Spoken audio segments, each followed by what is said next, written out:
A escada é uma construção que serve para fazer um deslocamento vertical. Nem sempre é assim, mas tem um jeito de facilitar tudo isso. Elevador? Não.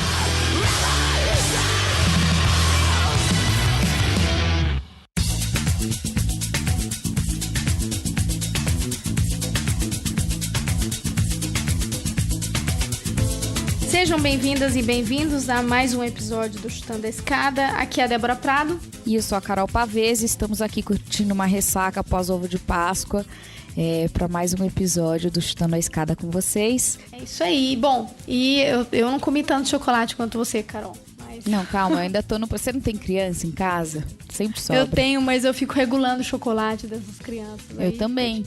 Por isso que eu como. Aí acaba eu falo, Gabi, você comeu tudo, cara. Ai. Bom, mas então quem escutou aí o nosso último episódio comendo chocolate, ou quem escutou antes, soube aí que foi um episódio que enfim, primou muito pela edição também e pelas músicas que foram incluídas, inclusive na abertura, né? Eu queria falar um pouquinho das nossas ouvintes, dos nossos ouvintes que deram feedback aí sobre o nosso último episódio. E destacaram aí essa questão, né?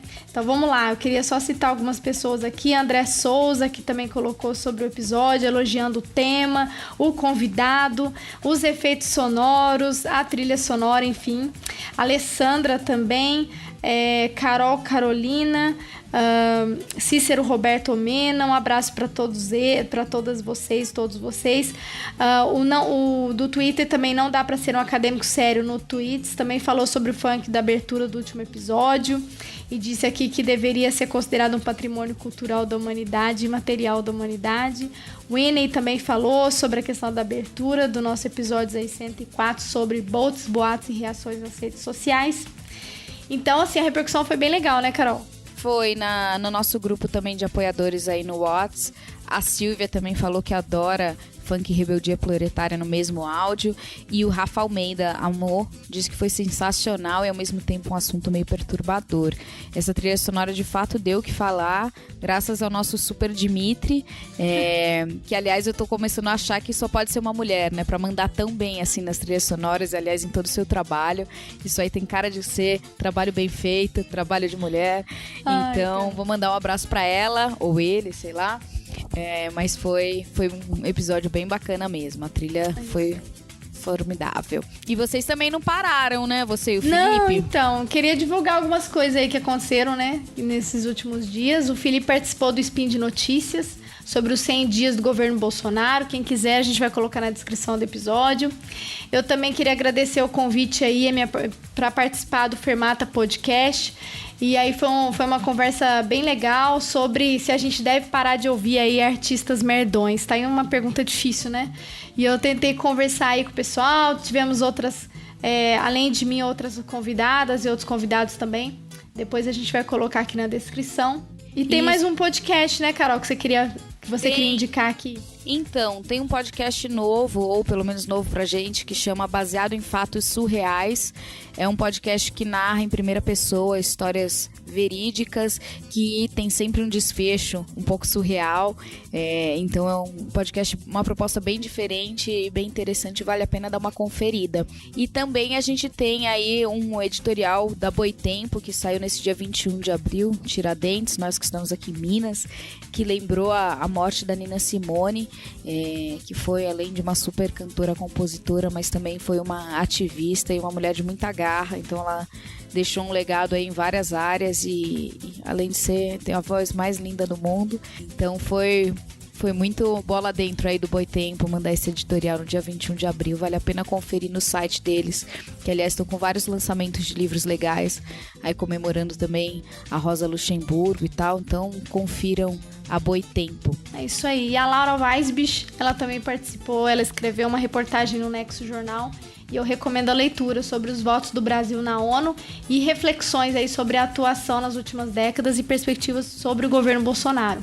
Recomendo aí, para quem não leu, então a gente vai deixar a descrição também aqui no site. E uma outra divulgação que eu gostaria de fazer é de uma conferência que vai acontecer na área de relações internacionais sobre estudos feministas, né, do IFGP, que vai acontecer em São Paulo, né? Então, As mulheres, né, da área de relações internacionais estão organizando esse evento.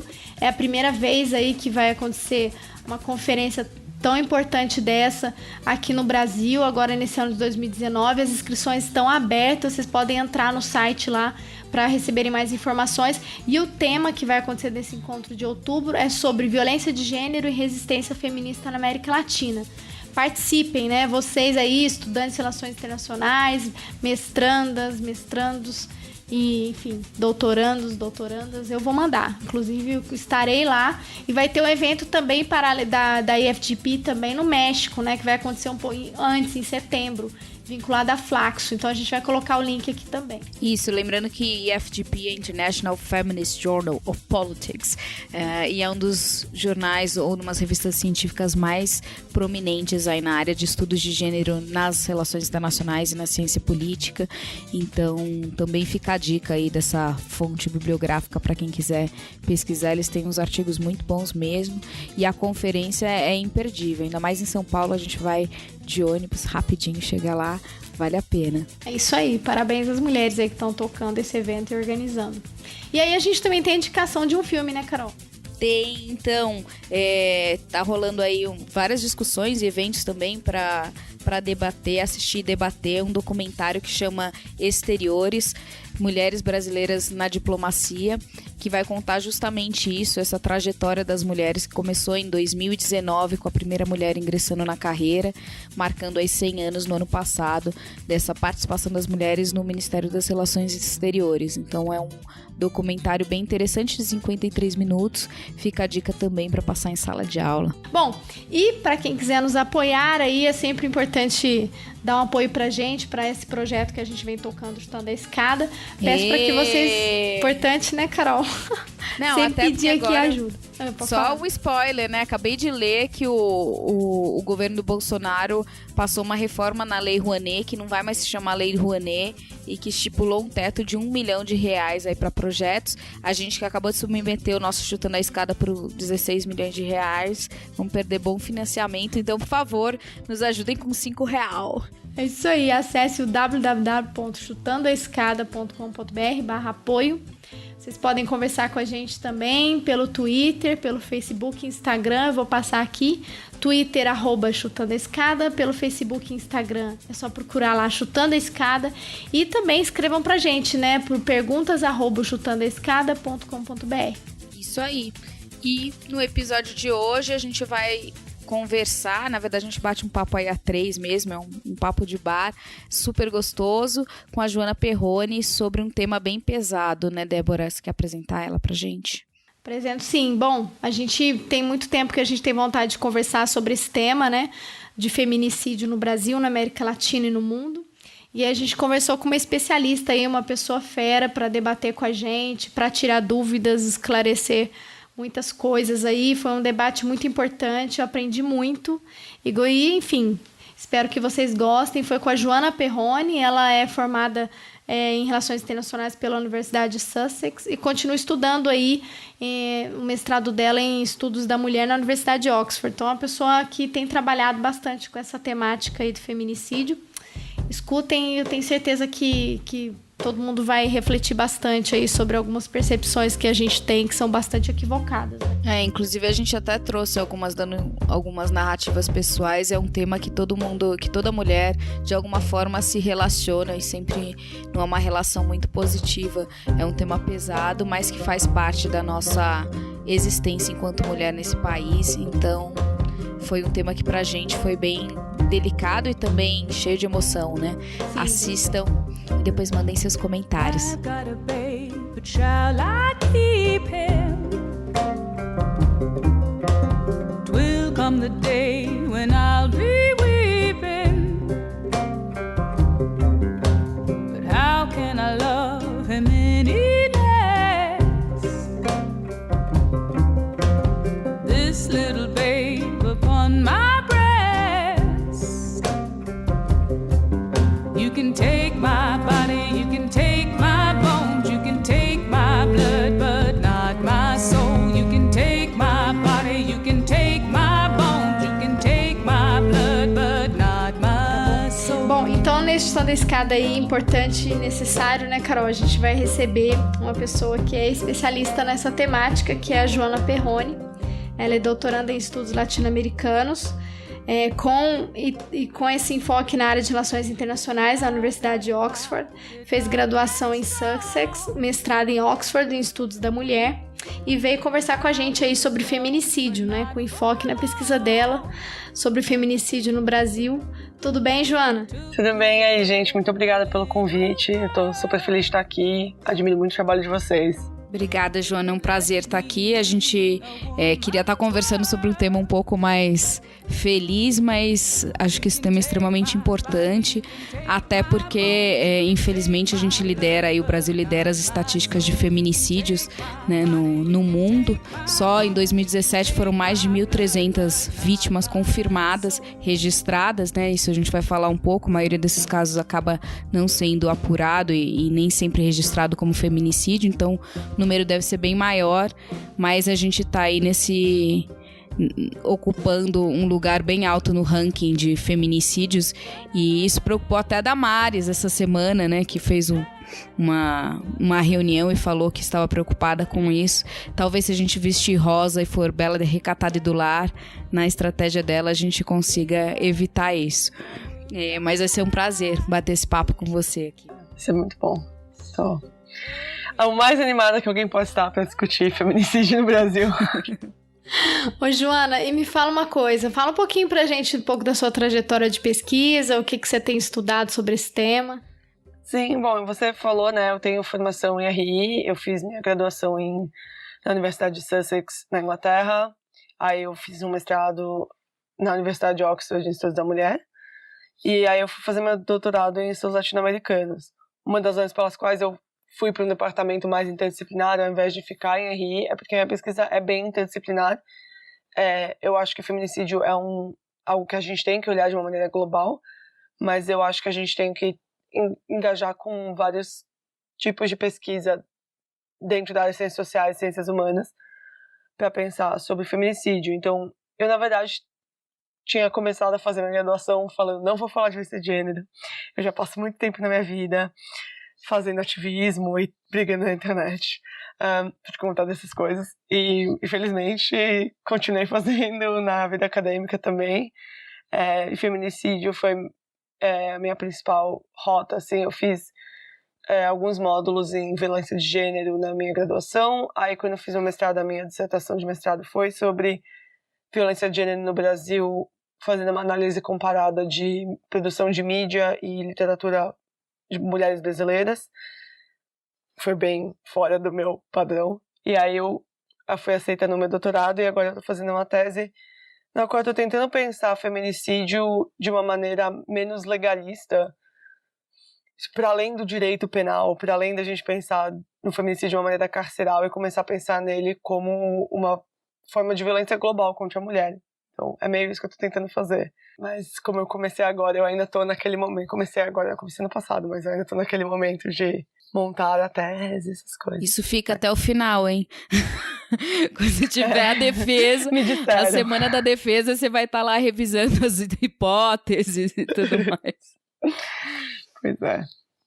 Bom, acho que a gente podia começar estabelecendo um pouco as definições aqui dos termos que a gente vai empregar, né? O que é feminicídio ou femicídio também, né? Tem se usado esses dois termos, e para a gente esclarecer aí, você tem alguma apresentação mais conceitual sobre isso? Como você trabalha esses conceitos?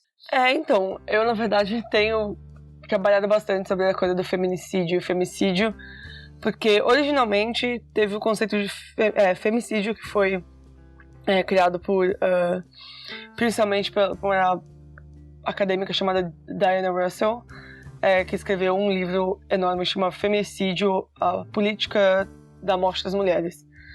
Eu acho que ele foi traduzido já para o português. E ela foi a primeira pessoa que definiu o femicídio como a morte de mulheres porque elas são mulheres. E depois, quando esse conceito foi incorporado no contexto latino-americano, foi principalmente por uma advogada, ativista e acadêmica mexicana chamada Marcela Lagarde, ele foi incorporado, ela pediu para a Diana Russell para incorporar como feminicídio, porque ela achava que dessa maneira, porque o conceito de homicídio em línguas latinas, né, em tanto em espanhol quanto em português, e femicídio parece muito que você está dividindo por gênero, tipo mortes de homens e mortes de mulheres, de uma maneira bem... que pode ser levada de uma maneira muito simplificadora para pessoas que estão a fim de trollar.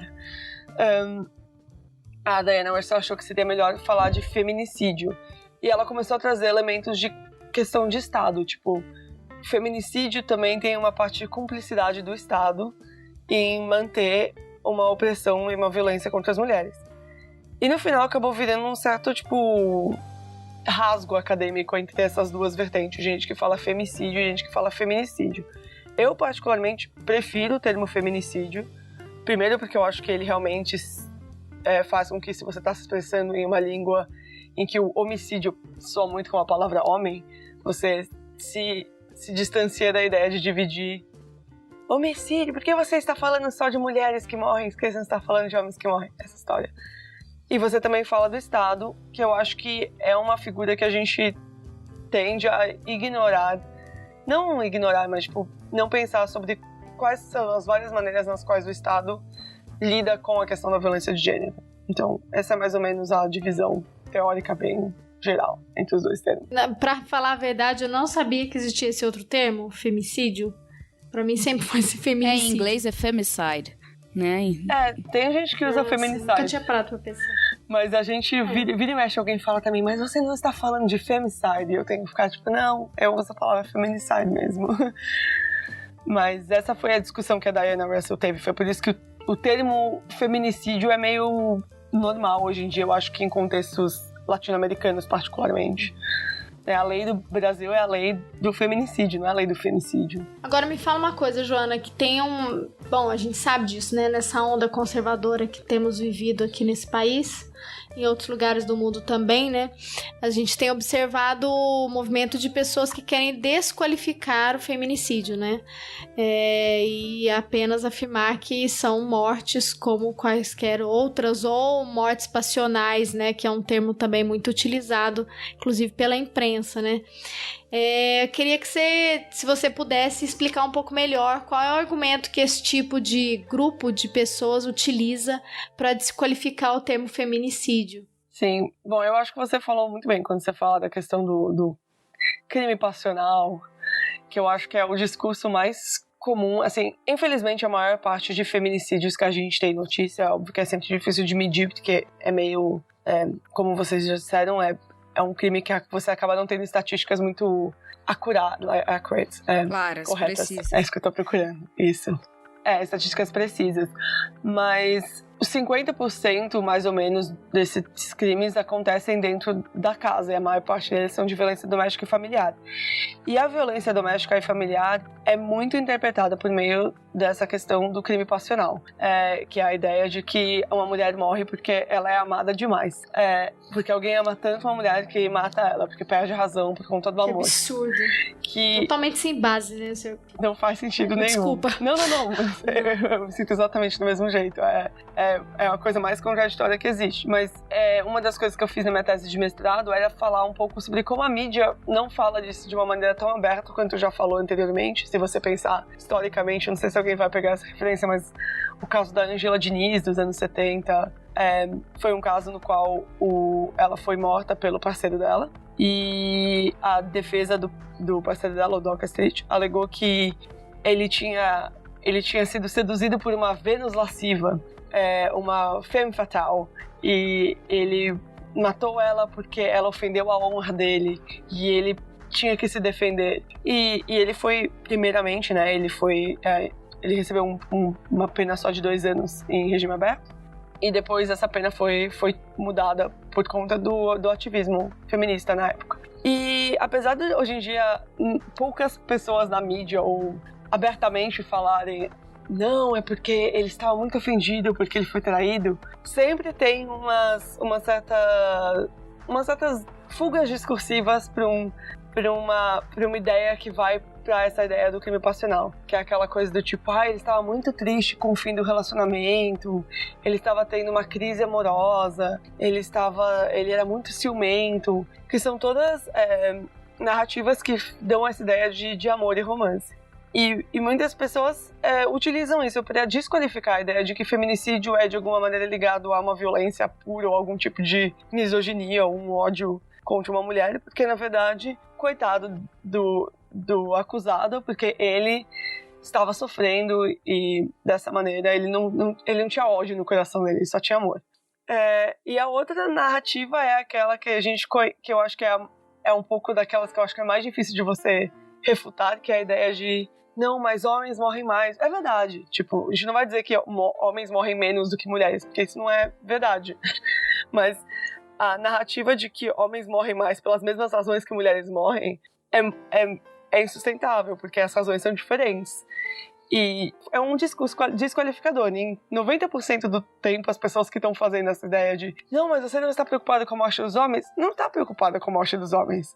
Não está ali porque é uma pessoa que é ativista e trata sobre a questão dos índices de violência contra homens. É uma pessoa que está ali só para desqualificar você tá falando de violência contra as mulheres. Então eu diria que, tipo, dessas duas análises, eu acho que o crime passional, ele ainda tem uma certa, eu não diria ingenuidade, que eu acho que isso é muito gentil, mas é uma coisa que é perpetuada muito socialmente, e eu acho que quem usa muito mais a segunda de tipo, você não está falando dos homens, ou nunca ouviu falar de violência de gênero na vida, sabe? É um tipo de coisa que eu acho que eu veria, sei lá, do meu tio-avô de 90 anos, sabe?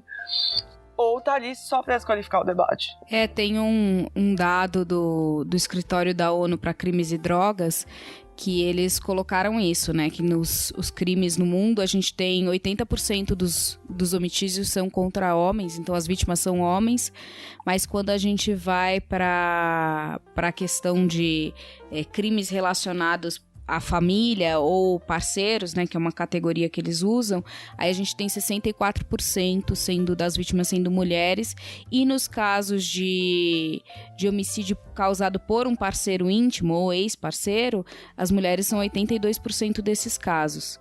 Então, tem um outro dado interessante também da Organização Mundial da Saúde, que fez um estudo junto com a escola da London School de Higiene e Medicina Tropical, e 35% dos assassinatos de mulheres globalmente são cometidos por um parceiro íntimo.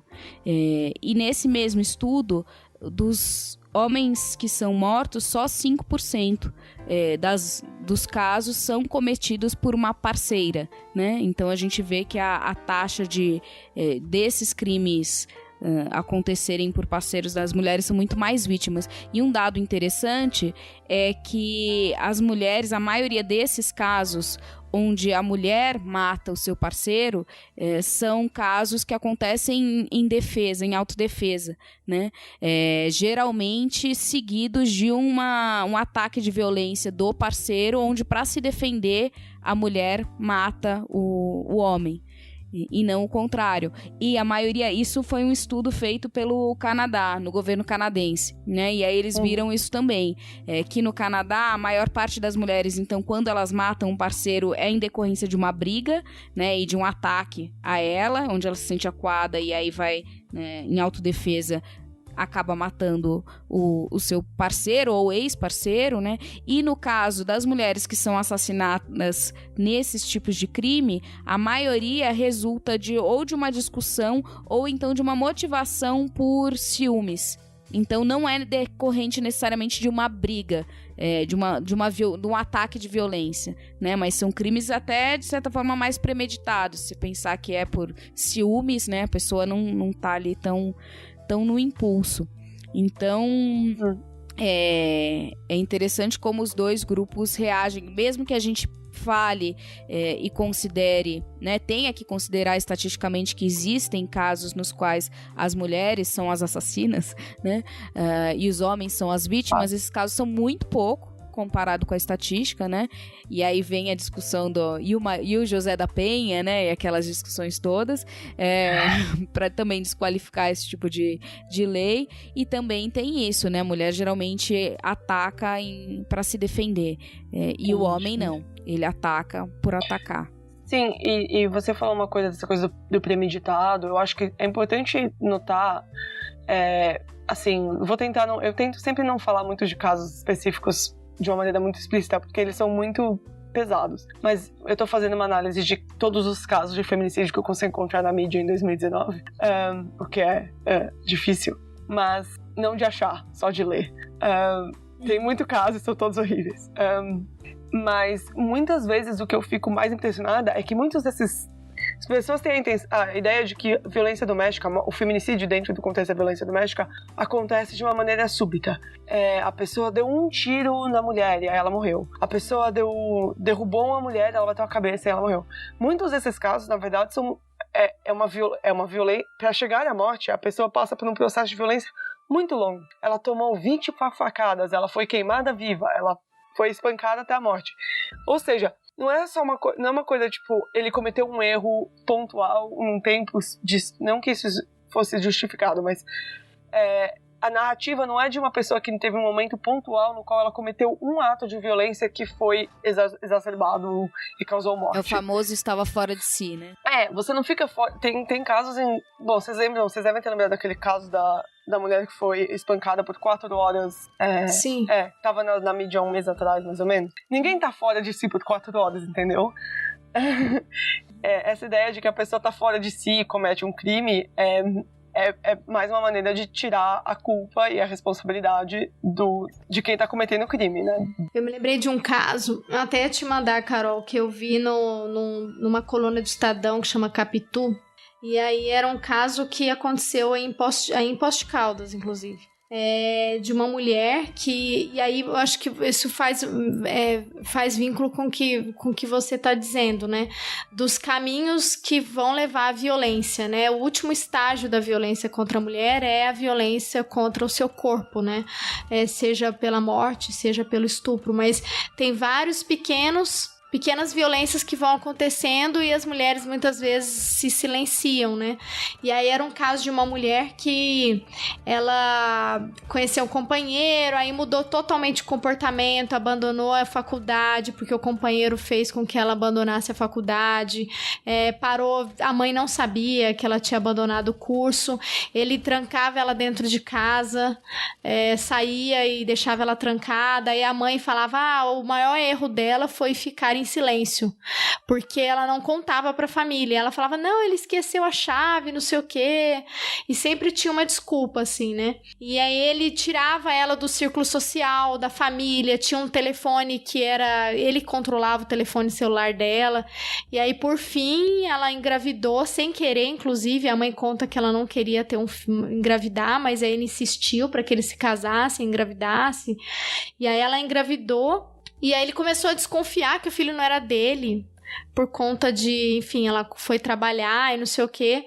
Esse caso foi bem famoso, assim, tipo, ganhou bastante espaço na mídia, porque era no interior e tal, e depois eu vou tentar resgatar o nome aqui desse caso. Eu posso colocar o link da análise, muito bem feita, inclusive, dessa coluna do Capitu, assim, mas só pra contar que aconteceu isso, e aí, por fim, ele assassinou ela queimada, tipo, ele planejou tudo, e ainda com a filha, bebê, num outro cômodo da casa. Eu acho que eu li sobre esse caso. Você lembra desse caso? Que foi horrível ler. Eu tive que ler até o filme assim, foi horrível. Mas aí, por fim, o que me chamou a atenção foi essa situação, né? Das pequenas violências, né? Então, ele, de fato, planejou tudo, mas o argumento que foi utilizado pela advogada da defesa para atenuar foi isso, né? Foi um crime passional, ele estava de fora de si, que é um discurso que cola muito na sociedade, né? Se a gente for lembrar, por exemplo, do Dom Casmurro. Quem leu Dom Casmurro? Eu ficava indignada com aquele Bentinho. Eu lembro que no colégio Capitu, teve julgamento. Teve o julgamento da Capitu. Eu me lembro que eu fui a advogada de defesa dela e fiquei indignada que a gente perdeu o processo. Inclusive. Eu fiquei muito feliz que 90% da aula que eu tive no meu colégio sobre isso é com o meu professor falando. Então, eu acho que, na verdade, a gente tem que ver aqui que você não tem como julgar a Capitu, porque ela já tá sendo julgada. Eu fiquei tipo, nossa, que bom que alguém tá falando. Pelo menos você teve um professor assim, porque o meu foi o contrário, foi essa visão machista, assim. Nossa, ela traiu o cara e não sei o quê. É ridículo, né? Essa sensação de posse, né? Que eu acho que isso é um elemento importante, né? Eu fiquei me lembrando desse caso, assim, quando você falou da coisa de não ser... de ser uma coisa premeditada, né? Sim, Apareciste una noche fría, con olor a tabaco sucio y a ginebra. El miedo ya me recorría, mientras cruzaba los deditos tras la puerta. Tu carita de niño guapo se la ha ido comiendo el tiempo por tu vena. Y tu inseguridad machita se refleja cada día en mi lagrimita. Una vez más no, por favor, que estoy cansada y no puedo con el corazón. Una vez más no, mi amor, por favor, no grites que los niños duermen. Una vez más no, por favor, que estoy cansada y no puedo con el corazón. Una vez más no, mi amor, por favor, no grites que los niños duermen. Voy a volverme como el fuego, voy a quemar tu puño de acero y del morado de mis mejillas saldrá el valor pa' cobrarme las heridas. Malo, malo, malo eres, no se daña quien se quiere, no. Tonto, tonto, tonto eres, no te pienses mejor que las mujeres. Malo, malo, malo eres, no se daña quien se quiere, no. Tonto, tonto, tonto eres, no te pienses mejor que las mujeres. Eu tava pensando até nisso, porque dessa coisa do discurso do crime passional e da falta da premeditação, etc. Esse ano vai fazer 9 anos do caso Eloá. Vocês devem lembrar desse caso. Que foi, não sei se foi em São Paulo, foi o caso de mais longo cárcere privado no estado de São Paulo. Foi em 2008, com uma menina de 15 anos chamada Eloá Pimentel, que ficou encarcerada no apartamento dela por mais de 100 horas pelo ex-namorado Lindenberg Alves, acho. Eu lembro o primeiro nome dele. E foi um circo midiático, e o que mais... foi um dos meus trabalhos, um dos casos que eu usei na minha tese, na minha dissertação de mestrado, digo. E uma coisa que me impressionou muito, teve um repórter da Sônia Abrão que ligou para a casa onde... para o apartamento onde ela estava sendo... estava sendo mantida pelo refém. E falou com o sequestrador e eventual assassino da Eloá. E o sequestrador fala, e é um quote aqui, tem um palavrão, mas é uma citação direta. O Lindenberg fala: eu não sinto nada, eu tô frio pra caralho. E o repórter continua a conversa falando que ele tem que ficar calmo, que ele tem que se acalmar, que ele tem que ficar tranquilo, que ele tem que ser a cabeça. E eu ficava assim, é uma dissonância total entre o repórter tá tão imbuído da narrativa de que aquilo é paixão, é emoção, que ele não consegue nem ouvir o que o próprio sequestrador tá dizendo pra ele, que é: eu não tô sentindo nada, eu não tô dominado por emoção, sabe? Enfim, eu sempre penso nisso quando alguém fala dessas coisas de crime passional. Eu queria perguntar o seguinte, eu li algumas análises assim, e eu queria que você explicasse pra gente, Joana. Essa questão de vincular o feminicídio com a misoginia. Justamente porque, pelo que eu entendi, nesses casos você ataca, inclusive, elementos que são do corpo feminino, né? Por exemplo, o rosto da mulher, os seios da mulher, né? A violência que vai golpear os órgãos da mulher. É isso mesmo? Ou eu que tô... Não, isso é uma coisa que é considerada quando estão fazendo... Tecnicamente, é uma coisa que deveria ser considerada quando a polícia recebe... um homicídio, né? Até que durante a lei brasileira você tem a definição de... Você pode classificar um caso como homicídio ou um caso como feminicídio. Mais ou menos, assim. Não sou uma especialista não sou advogada. Mas...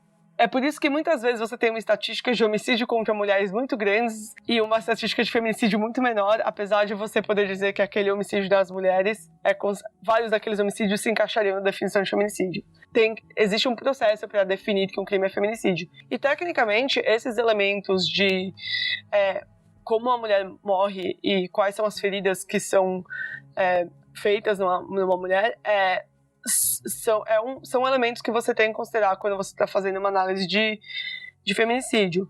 E muitas delas foram estudadas, assim, não sei, tem gente que critica essa abordagem, mas foram estudadas por pessoas que trabalham com psicologia criminal, etc., como uma demonstração de ódio contra as mulheres. Você atinge uma mulher nos seios, nos rostos e nos órgãos genitais, é uma maneira de você demonstrar que você está desumanizando o que faz ela mulher no imaginário do que é uma mulher.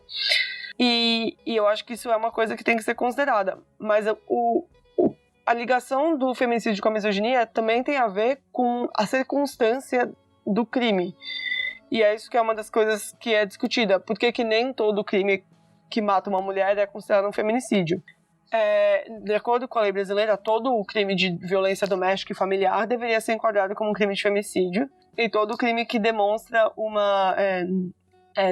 derrogatório à condição de mulher, ou desprezo à condição de mulher, não lembro qual é o termo exato na lei.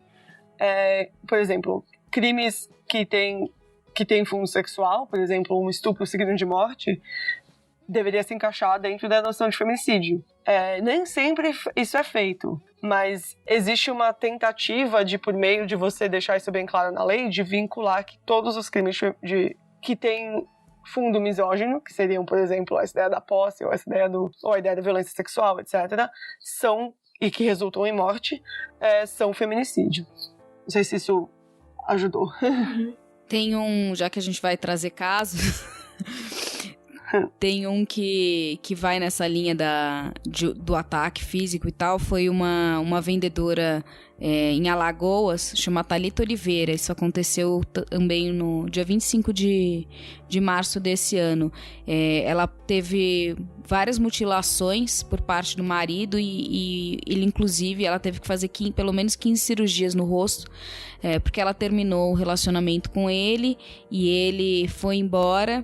E aí ela ainda falou, né? Naquele dia teve jogo do Corinthians. Toda vez que tinha futebol, ele chegava em casa muito agressivo. Me batia e no outro dia pedia desculpas, arrependido.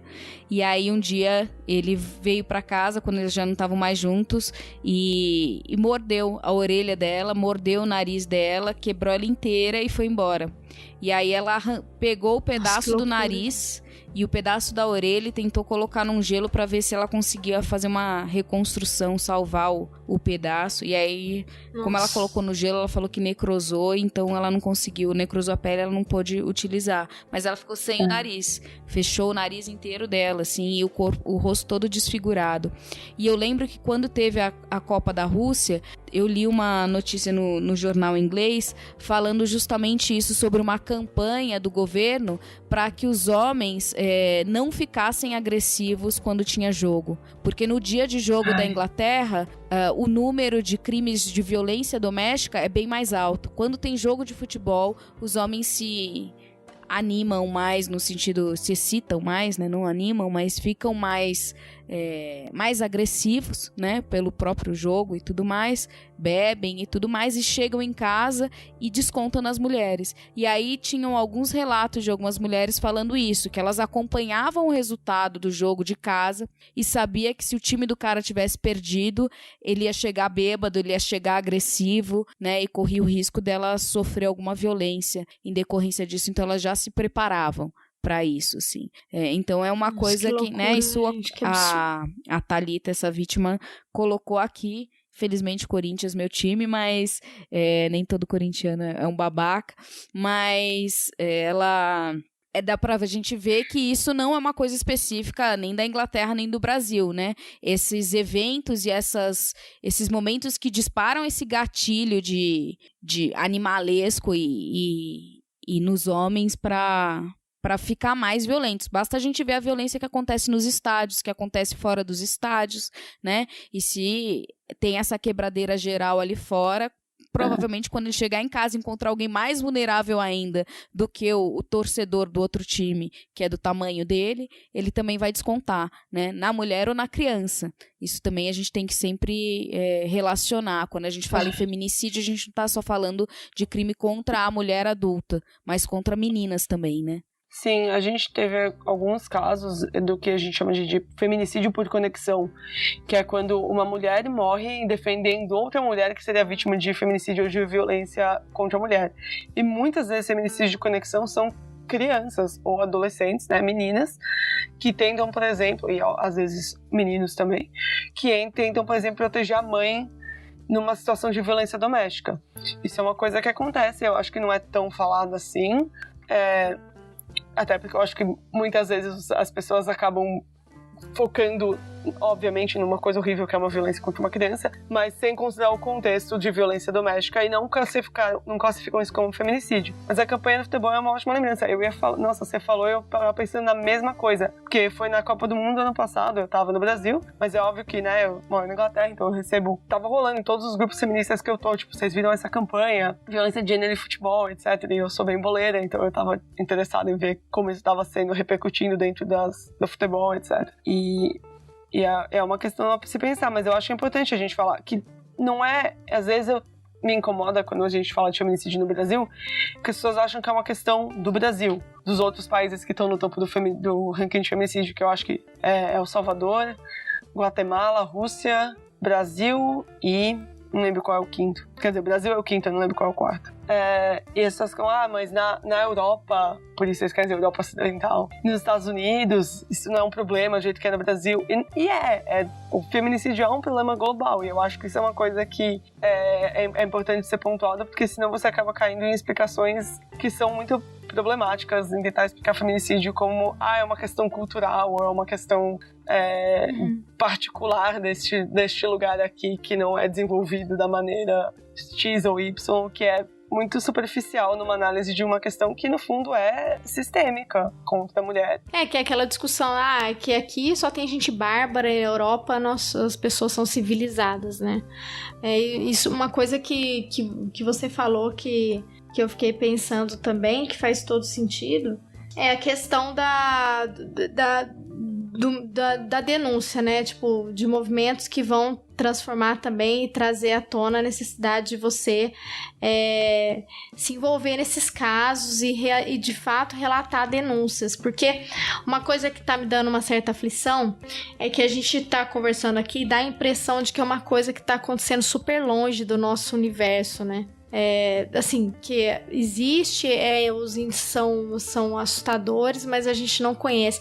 Mas quem nunca viu, não soube de um caso de violência contra a mulher doméstica? Eu me lembro na minha infância, eu morava no interior de Minas Gerais, em Pouso Alegre, na casa dos meus pais, e a vizinha do fundo, ela apanhava com frequência, inclusive os filhos. Eu me lembro que a coisa só melhorou depois que o filho mais velho cresceu. E aí a gente escutava o filho defendendo a mãe. E até que o filho deu um basta na situação, mas assim, a mãe, assim, era muito horrível, porque ela apanhava, era super uma gritaria, ninguém fazia nada. Eu me lembro que eu era criança, eu tinha na época, sei lá, uns 10, 11 anos, e aí eu me lembro que eu já tava entendendo um pouco melhor as coisas. Eu falava pra minha mãe, chama a polícia. E minha mãe, não, a gente não pode chamar, tipo assim, sabe, botando minha mãe e meu pai, não. E essa coisa do ninguém mete a colher, coisa de família, briga de família. E aí chegava no domingo na missa, tava lá a família toda. E a mulher com óculos escuros, assim. E aí é uma coisa que revolta e é uma coisa que acontece até hoje, acontece com frequência. E o que me irrita mais, assim, é esse movimento que a gente vê de culpar a mulher. Por exemplo, mandei pra vocês até, acho que eu mandei pra Joana, não sei se eu mandei pra você, Carol. Essa semana que o Rodrigo Maia disse assim, eu não vou ser mulher de malandro.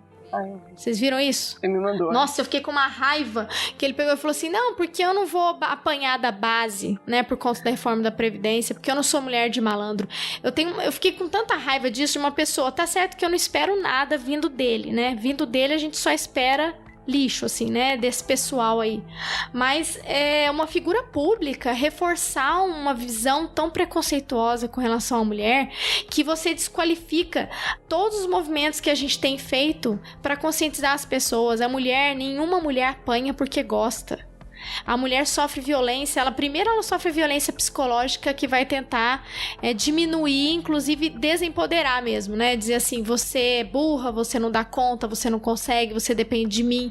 Então a mulher se sente emocionalmente prisioneira daquela situação. Aí tem a dependência financeira, que eu acho que a Joana vai saber falar muito mais do que eu dessas questões, né? Quais são as causas aí que envolvem essa situação, e às vezes a mulher não tem nem ela nem percebe essa violência, essa que não chegou no ápice, né? Porque eu me lembro que teve uma policial militar no Brasil que ela desenvolveu um jogo, não sei se vocês viram isso, jogo da violência, uma coisa assim, que é um jogo com cartas que pra conscientizar as mulheres se ela tá numa situação de violência ou não. E aí vem dos níveis mais básicos, do tipo, o seu companheiro, quando você sai, ele pede pra você mandar uma localização do WhatsApp e uma foto. Aí você responde, não, tudo bem, ele tá preocupado comigo, volte 2 casas e pense novamente. Nossa, isso é muito interessante. É interessantíssimo, foi super premiado esse projeto. Nossa, eu vou tentar achar aqui, resgatar de novo. Achei super legal, porque depois que eu li essa reportagem da Lana, eu tive contato com esse movimento. E é isso, você primeiro tem que conscientizar a própria mulher, né? Porque ela é educada a suportar coisas que ela não deve suportar, né? E aí a gente vê isso. Eu me lembro desse caso da minha infância, mas eu me lembro de pessoas comentando que tinha violência com famílias, de conhecidos, e que virava e mexia, o marido brigava, a esposa ia pra cá. Isso, gente... Mas é um pouco o que a gente tava falando antes, que esses crimes não são só contra a mulher adulta, né? Mas esses crimes perpassam toda uma violência familiar e imagina esse núcleo familiar, né? Ou essas crianças vão crescer com muita dificuldade de relacionamento sadio, e muito possivelmente vão reproduzir, né? Ou elas não vão querer se relacionar, ou vão reproduzir esse tipo de violência que tem em casa, porque a noção que a gente cresce de afeto, a primeira identificação que a gente tem e referência sobre o que é um relacionamento afetivo são os exemplos que a gente tem em casa, são os relacionamentos dos nossos pais, dos companheiros e tudo mais, né? Então a gente tende a ver isso como é assim que se ama, né? É isso que se faz. Mas o que a Débora falou de todo mundo sabe, né? Uma vez eu até contei pra ela, mas eu moro num prédio aqui no centro de Poços de Caldas e da minha cozinha eu vejo o prédio do lado. E eu ouvi um cara quebrando a mulher inteira, quebrando a casa inteira, gritando com ela, vai vagabunda, chama seu irmão agora, quero ver se ligar pra ele, dava pra ver, assim, ouvi. E aí eu até, assim, fiquei pé na pia, tentando olhar pela janela para ver se eu conseguia identificar da onde estava vindo, e eu não consegui, mas eu liguei para a polícia e falei, olha, o prédio do lado tá acontecendo isso, e quem atendeu foi uma mulher. E aí ela falou assim, não, eu vou mandar uma viatura e apurar. Eu falei assim, por favor, porque com esses índices de feminicídio que a gente tá vendo agora, né, ainda deu uma pelada pra ver se ela falou assim, não, com certeza. E não veio viatura nenhuma, né? E aí eu fiquei assim, mal, porque eu nem sei de onde veio. E essa semana, de novo, eles começaram a brigar. E aí eu fui na janela, fiquei tentando identificar de onde vinha, e eu via os outros apartamentos abrindo a janela e tentando ver, e também ninguém fez nada, ninguém gritou nada, e aí eu pensei em chamar a polícia de novo, mas é isso, você chama e aí, né? A polícia sempre vem quando já tá o cadáver. É difícil, primeiro é difícil ligarem, e quando você liga, o tratamento que a polícia tem dado a esse tipo de violência é lamentável, né?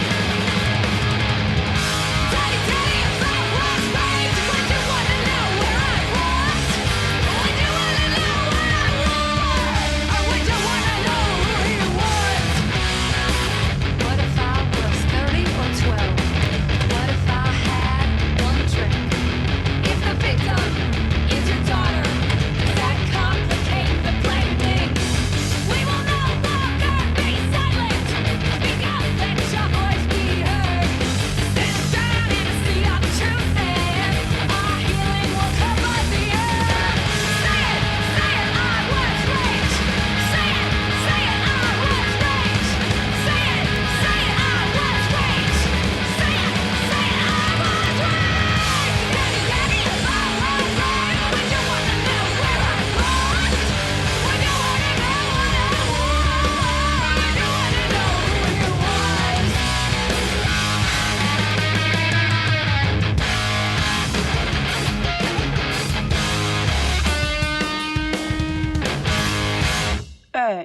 Então, e meio que puxando um pouco das coisas que vocês duas falaram, primeiro eu queria tocar no negócio que você falou um pouco mais cedo, que foi sobre a questão de como você repete, tipo, a repetição desses tipos de padrões de relacionamento por crianças, por adultos que viram esse tipo de violência. Você falou, minha família tem, eu acho que quase toda a família tem um caso de violência, um tio-avô, um primo, um tio distante, alguém vai ter uma história de violência na própria família, porque hoje em dia eu acho que as pessoas falam sobre isso de uma maneira melhor do que há, sei lá, 50 anos atrás. Mas outra coisa que eu penso sempre é aquela discussão, vira e mexe, parece alguém falando, não diga pra sua filha que se o menino puxa o cabelo dela na escola é porque ele gosta dela. Você faz a pessoa pensar em violência como uma forma de demonstrar afeto.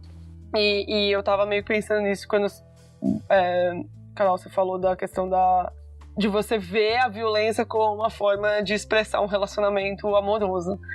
Mas mudando um pouco para outras coisas que vocês falaram, duas coisas que eu queria tocar, que eu acho que volta um pouco ao que eu puxando a sardinha pro meu lado da minha pesquisa, mas que eu mencionei um pouco no começo da nossa conversa, que é a questão do Estado, entendeu? Você falou da questão da violência patrimonial, né?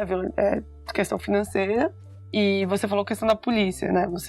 E eu acho que as duas coisas representam um pouco o que eu falo, que é você pensar no feminicídio para além de você falar tem uma lei que protege as mulheres. Porque tanto em casos de violência patrimonial quanto no caso da polícia, você tem uma presença ou ausência do Estado que facilita ou dificulta a violência contra a mulher. Explicando um pouco, né? Na questão da violência patrimonial, que é a questão do controle de finanças, mulher quem faz o controle das contas da casa é o marido, ela tem que pedir dinheiro, é uma forma de controle também, você não pode sair de casa se você não tem dinheiro para sair, você tem que pedir dinheiro e tal. E existem vários índices que demonstram que quanto maior é a dependência financeira de um casal, mais difícil de uma mulher escapar de uma situação de violência doméstica. E uma coisa que as pessoas nunca falam muito é sobre a questão de trabalho. Por exemplo, a gente tem altos índices. Hoje eu vi no Twitter, infelizmente eu não sei se eu vou conseguir achar agora, mas saiu uma matéria sobre quantas mulheres acabam não conseguindo, são demitidas ou não conseguem voltar para o emprego, ou são demitidas logo depois de terem licença maternidade. É mais de 50%, eu já vi um levantamento. Mais de 50%. E aí você fala disso assim, leis trabalhistas são reguladas pelo Estado. Isso passa por uma política de Estado, de trabalho e economia. Então, a ideia da flexibilização do trabalho, de flexibilização das leis trabalhistas, afeta grupos que já são mais precarizados dentro de uma estrutura de trabalho. Então, isso impacta diretamente em questões de violência doméstica, por exemplo. Da mesma forma, a forma com a qual a gente pensa a polícia, e a polícia como entendeu? A polícia tá lá na favela, matando gente com 80 tiros, atirando em quem quiser, mas você chama a polícia para lidar com questões de violência doméstica e fica tudo às moscas. Por quê? Porque a forma com que a polícia é construída, ela é construída de uma maneira que é racista, machista, classista, e isso não é uma coisa, a polícia como uma coisa completamente separada do resto do aparato estatal.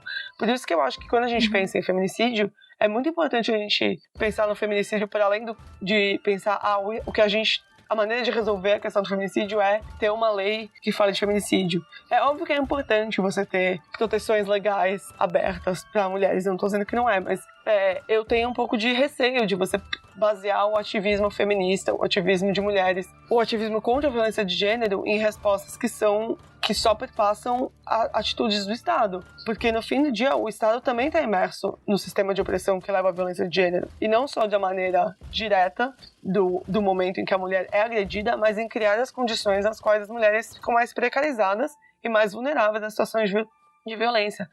Particularmente alguns subgrupos, que são as mulheres trans, mulheres negras, outras mulheres que por suas condições particulares estão em posições mais precarizadas. O Estado ajuda na manutenção dessa precariedade. O Estado, ele é falho, né? E a gente, muitas vezes, quando você vai olhar um caso de feminicídio, a mulher, muitas vezes, já recorreu ao aparato estatal, né? Já buscou ajuda, de alguma forma, e ela não teve condições para sair daquela situação de violência, né? Ela não recebeu uma proteção. Aqui mesmo, não só aqui em Minas, mas a gente sabe que redes de proteção e abrigos estão cada vez mais restritos, os que têm estão sendo desativados, a gente não tem um apoio nesse sentido, né, de receber essa mulher e dar condições para que ela saia dessa situação, né, de violência. E aí você apontou uma questão que eu acho muito importante para a gente discutir também, que inclusive surgiu lá no grupo do Chutando a Escada do Telegram também, esse debate, que é a questão do punitivismo, né? Porque, como você falou, né, você tipificar o feminicídio, né, criminalizar, é um caminho, mas ele não para por aí, né? Você não, o fato de você colocar um agressor, mas não só do feminicídio, estou falando agressores de modo geral, né? Contra as mulheres na cadeia, será que isso de fato vai resolver todo o problema, né? E não que eu esteja negando a violência, porque eu acho que também tem que entrar no outro movimento, que aí você banaliza e você diz que não tem nada de grave, que prender não resolve. Que eu tô mencionando porque aconteceu um debate lá por conta do Danilo Gentili. Do que ele foi condenado pela justiça, porque ele fez uma atitude absurda, lamentável, vergonhosa, violenta, quando ele recebeu da juíza a decisão em que ele foi condenado, né, por conta da Maria do Rosário, né, não sei qual foi a tipificação do crime, ofensa, enfim. Eu acho. E aí ele literalmente passou o pinto na decisão da juíza e filmou isso. Cara, a gente tá falando em pleno século XXI de uma situação dessa. E aí aí acontece muitas vezes as pessoas banalizarem, entendeu? Não foi uma agressão, não foi uma violência, foi só uma piada de mau gosto, sei lá, coisas desse nível, né? Não sei como, mas enfim, ainda tem gente que tá por aí.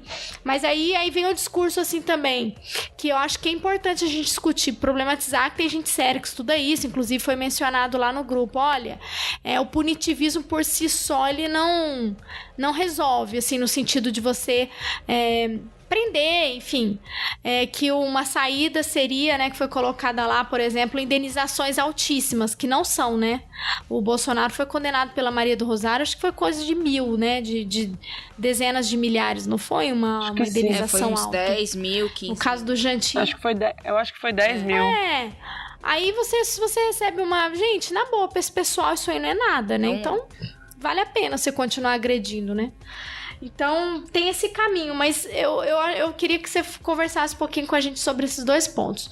Primeiro, essa questão do debate sobre punitivismo e esse debate sobre a questão de como essa mulher deve ser acolhida, né? De como o Estado deveria, de fato, agir com relação a isso, mas para além do Estado, né? Essa questão de enfrentar a masculinidade tóxica, né? Comportamentos que levam a situações desse tipo. Eu acho que você falou uma coisa, você falou, o Estado é falho. Eu vou levar isso além, já tô esperando as pedradas que vão chegar quando isso for divulgado, mas o Estado é masculinista. O Estado é construído historicamente com base em opressão de gênero, classe e raça, gênero, classe e raça, e dessa maneira o Estado é construído de uma maneira masculinista. Eu não acho que o Estado é falho, eu acho que o Estado faz exatamente o que ele intenciona de fazer, porque os grupos políticos, principalmente que estão no poder agora, mas grupos políticos que têm interesse na manutenção de uma ordem de violência de gênero, fazem parte do Estado. Então, eu acho que eu tenho um livro não, é um artigo, né, citando aqui, a Wendy Brown, que é uma acadêmica americana, escreve um artigo que chama Encontrando o Homem no Estado. E é justamente sobre a gente pensar o feminismo para além de um feminismo focado no Estado como árbitro final das decisões. E isso eu acho que liga muito com a história do punitivismo, entendeu? Porque no fim, um Estado, ele tem uma função, ele tem um monopólio da violência né, no sentido bem acadêmico tradicional, mas ele tem um monopólio de violência, ele tem a questão do punitivismo, o encarceramento e tal. Mas isso não funciona, porque o que você falou, o homem é condenado e vai pra cadeia. Ele não vai sair de uma maneira reabilitado, não existe nenhum processo.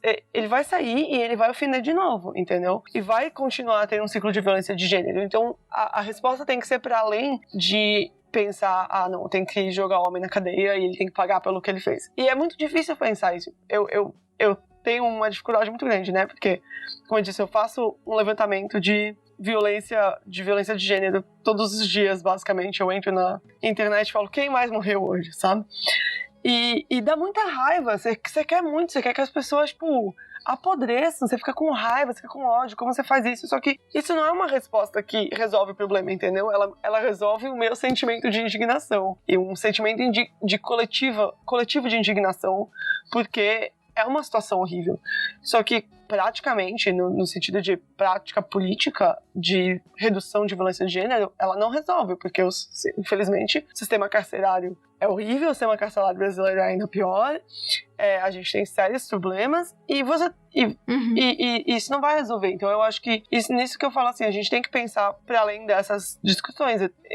Eu não lembro em que podcast que eu tava ouvindo, porque eu ouço tantos podcasts, alguém tava falando que conhece uma assistente social que trabalha com reabilitação de agressores. E como isso é difícil, etc. Não, mas é um trabalho que precisa ser feito, é muito difícil. Sim, e é o que menos aplicado pela Lei Maria da Penha, né? Eu li uma entrevista que ela mesma fala que a lei prevê isso, você lidar com os agressores, e é o que menos feito. Eu tinha mencionado até com a Carol, quando a gente tava conversando sobre a ideia de bater um papo sobre violência contra a mulher, eu falei pra ela que seria legal falar um pouco sobre isso. Por exemplo, eu li um projeto que chama E Agora José, que é um projeto que é um projeto modelo que tem aqui no Brasil, que trabalha justamente com homens agressores. E eles são obrigados, né, pela justiça, assim, olha, a alternativa que você tem pra não ficar preso em regime, sei lá, tipo, semiaberto e tal, é você frequentar tantas sessões, aí você tem que ter um acompanhamento psicológico depois e tal. E é um projeto super sério, e eles trabalham com essa ideia e os homens, e aí é uma mulher e um homem que coordenam, e eles falam como o homem entra com uma visão super machista, assim, com relação à mulher, né? De posse e tal. E aí muitos deles saem dali com uma outra interpretação, assim, porque eles nunca pensaram a respeito de outras formas de ver o mundo, né? E eu acho que é uma coisa que precisa ser trabalhada e que não é, né? Não, mas é tudo que implica em reabilitação, em serviço social, a gente vive de novo nesse estado que quer punir cada vez mais, né? Você condena, você joga na cadeia e fica resolvido dessa forma. Ou em alguns outros lugares você põe uma indenização milionária e aí a pessoa paga e isso tá resolvido, né? E tem muito a ver, com esse perfil do Estado, como o Estado lida com outros crimes também, né? Só a gente pensar a política de combate a drogas e tráfico que a gente tem, funciona da mesma forma, você não dá nenhuma reabilitação, né? Então, como todos os outros crimes, esse é tratado da mesma maneira, é uma coisa que você joga lá, e acho que de uma forma até com um pouco mais de descaso, porque voltando à questão do papel do Estado, esses crimes geralmente são crimes que são restritos à esfera privada. Por isso que, né, briga de homem e mulher, ninguém mete a colher, a gente tem esse entendimento de que o que acontece no privado é menos papel do Estado do que o que acontece numa esfera pública, num espaço público.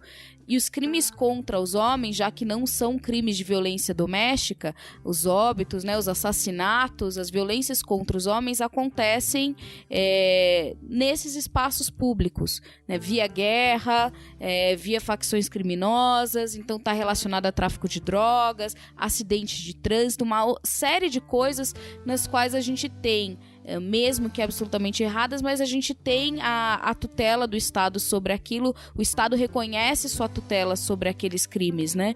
E tenta, às vezes de forma muito equivocada, chamar para si a responsabilidade e tentar trabalhar isso. Então a gente tem esse sujeito, essa relação direta do Estado. Nesses crimes de feminicídio, não. São crimes que acontecem no âmbito familiar. e aí a gente não consegue, né, não é tão visível, e também o Estado é muito mais ausente, né, justamente por essa separação do público e do privado, que relega a mulher ao domínio do privado, e o que é privado é menos de domínio do Estado, é menos preocupação da sociedade. E aí nisso eu concordo com a Joana. Se o Estado é construído em cima desse modelo, essa negligência do Estado é extremamente compreensível dentro dessa lógica, não que é... Sim, não, ele tá ali pra reforçar o patriarcado, né? Exato. Tá ali pra reforçar essa estrutura, eu concordo plenamente. Uma coisa...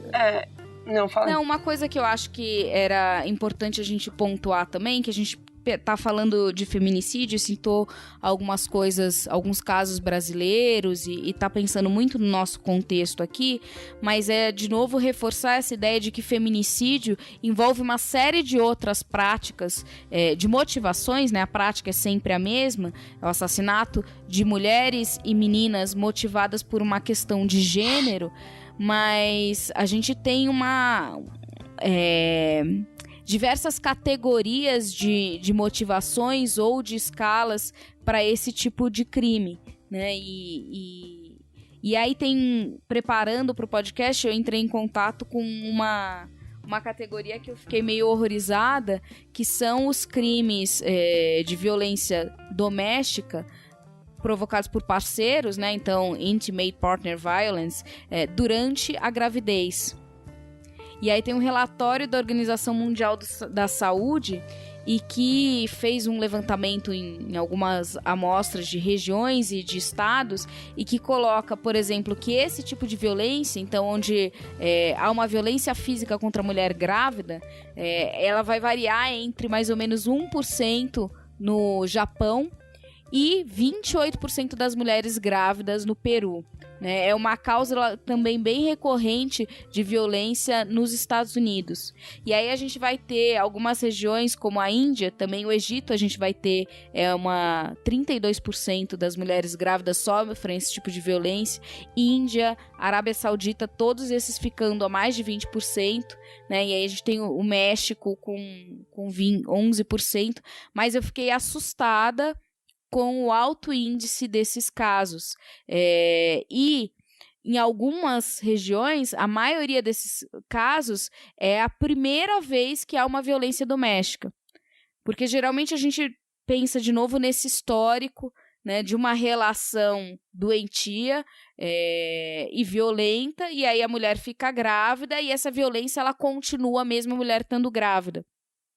Mas tem um estudo aqui que mostra, que foi feito inclusive em 11 cidades nos Estados Unidos, e que diz que a gravidez aumenta o risco, significativamente o risco das mulheres serem vítimas de um homicídio por parte dos parceiros nos Estados Unidos, né?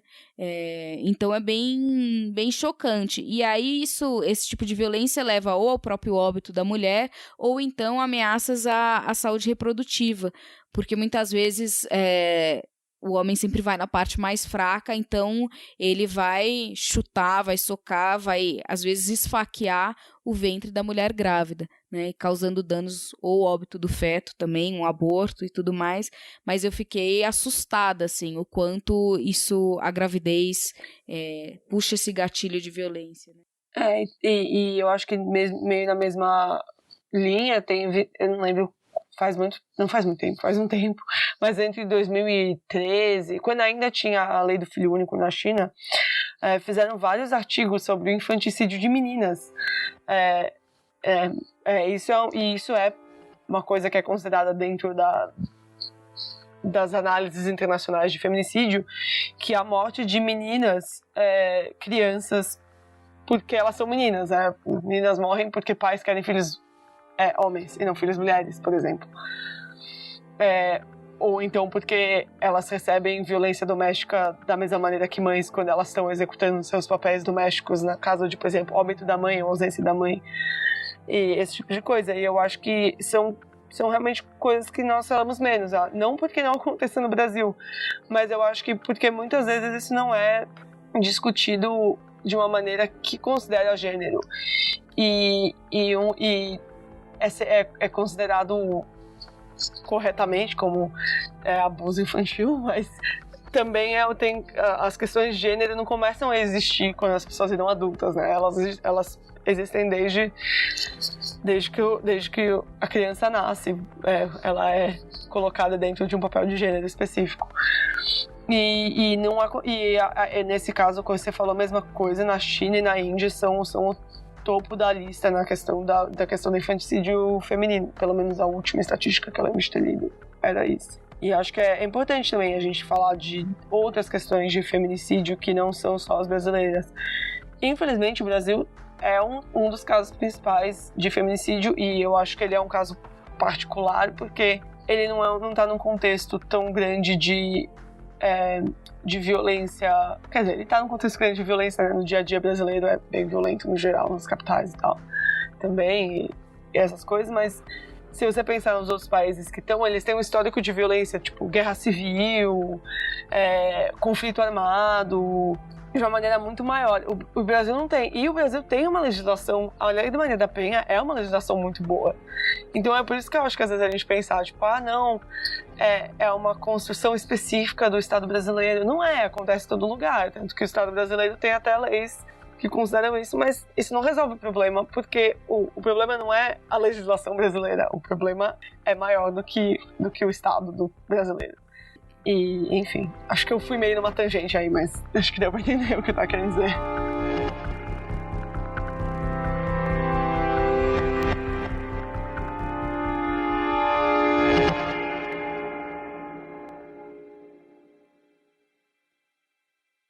Eu tô ficando deprimida, na verdade, porque eu tô aqui pensando, né? Quais são... A gente sempre tenta encontrar uma saída, né? Quais são as saídas que a gente tem, né? Com base na sua pesquisa, assim, o que você apontou? Mas antes, não sei se a Carol tem mais alguma coisa, porque eu tô pensando desesperadamente como que a gente poderia resolver essa situação horrorosa que a gente vive. Acho que o primeiro passo é isso que já é um pouco feito, que é mapear e categorizar esses crimes e colocar tudo isso como feminicídio e entender que é algo complexo e que vem de toda uma estrutura, né? E, de novo, sendo crimes que acontecem também muito nesse aspecto da vida privada, a gente tem um elemento cultural muito forte, né? Voltando àquele estudo que eu mencionei no início sobre da Agência da ONU para Drogas e Crimes, uma das categorias que eles colocam como feminicídios, né, são os crimes relacionados a dotes, que aqui a gente não tem, mas que em algumas sociedades, algumas culturas, né, e aí tem até um exemplo claro, que é no caso da Índia, tem muitos crimes relacionados ao tipo de dote que a família recebe. Então, quando você casa, você tem que dar à família do noivo um dote. E às vezes esse dote é pouco e tudo mais. Então, nos Estados Unidos, na Índia, entre 40% e 50% dos casos de homicídios, né, de mulheres registrados anualmente, 40% a 50% estão relacionados a essa prática do dote. E tem uma lei de 1986 na Índia que coloca no Código Penal de 1986, proíbe o dote. E, inclusive, prevê alguns tipos de penas para crimes relacionados ao dote. Então, o dote é ilegal, mas essa prática continua, né? Substancialmente. Então, você pensa, 40% a 50% dos homicídios que são altíssimos na Índia, porque é um país extremamente machista e tem altos índices de violência contra a mulher, a gente tem tudo isso relacionado a uma questão que pra gente é tão longe quanto essa questão do dote, né? Eu fui para um casamento na Índia, um casamento, assim, mega milionário, em castelos e tal, e tinha isso, né? No final, em um dos dias do casamento, o noivo vinha até o castelo, era um castelo mesmo, onde estava a família inteira da noiva numa escada, assim, cheia de espadas. Ele veio num elefante. Pra vocês terem uma ideia da dimensão do processo. Ele é inglês, né, de origem indiana, e ela é alemã, de origem indiana. Então, assim, tem uma raiz bem ocidental também aí, né? E aí, quando o noivo chegava nesse castelo, que é quando ele simboliza quando ele está indo na vila da noiva, porque geralmente os casamentos eram entre vilas, né? Entre tribos. Então, quando ele chegava no castelo, o pai da noiva entregava o envelope com o dote para o pai do noivo, o tio da noiva entregava para o tio do noivo. Então há essa troca que não é só a venda, né? A compra agora eu me livrei da minha filha, mas entre todos os parentes. E era assim, uma grana bem boa, não era nem simbólico. Né, olha o contexto, né? Um casal europeu, mas de origem indiana, que foi casar na Índia, e toda a tradição é em cima disso, né? Para eles, obviamente, são muito ricos, então aquilo era muito mais simbólico do que qualquer outra coisa. Mas imagina para essas comunidades rurais o quanto esse dote não é significativo, né? O quanto essas famílias não contam com esse dinheiro que vão receber. E aí, assim, também, de novo, como classificar que a mulher foi morta por causa do dote. Primeiro, ela já morreu, né? Então ela não vai nem poder dar o testemunho dela. E tem vários casos, aqui até, né, nesse estudo coloca, que o homem falava que ela sofreu alguma violência porque o fogão explodiu. É uma desculpa bem comum, assim, que eles escutam nos casos. Então é hardcore o negócio. Sem falar nos crimes de honra, né? Aí então, putz.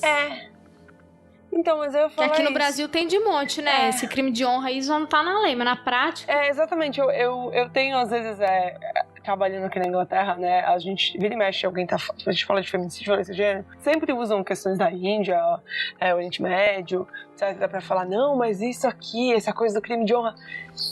No fim do dia, muitos dos crimes passionais, entre aspas, eu fiz aspas lá, ninguém vai ver, mas entre aspas, são ligados à ideia de honra, sabe? A ideia de que você estava com ciúmes da sua esposa, te traiu, você está se sentindo muito ofendido.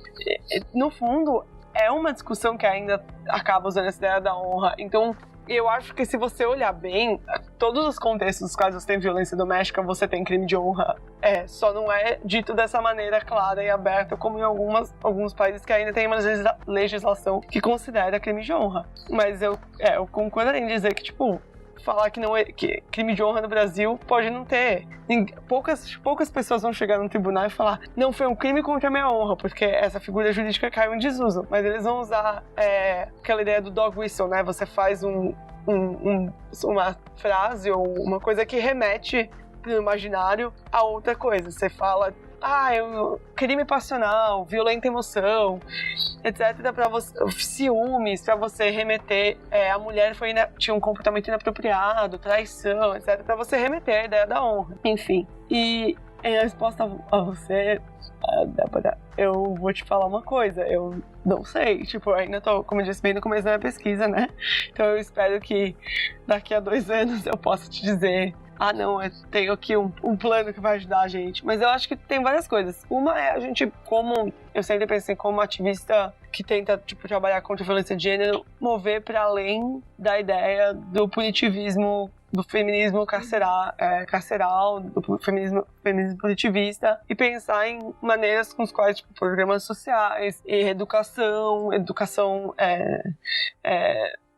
de gênero, né? Eu sei que não é um momento muito popular, não é muito popular no governo atual, mas esse tipo de processo pode ajudar numa reconstrução das nossas matrizes de gênero, como a gente interage socialmente e pensa as relações, né? E a outra é pensar parar de pensar no feminicídio como uma coisa doméstica em vários sentidos. Doméstica no sentido da violência doméstica, de que o Estado não pode interferir, mas também doméstica no sentido de que ela é uma questão doméstica brasileira. Feminicídio é resolvido domesticamente pelo Estado brasileiro. Feminicídio é uma questão mundial, é uma questão sistêmica e tem que ser pensado dessa maneira.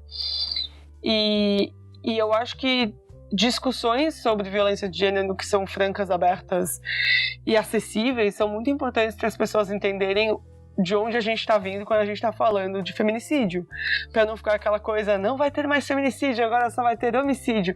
Eu sempre penso nessa frase do nosso ilustre presidente no Dia da Mulher.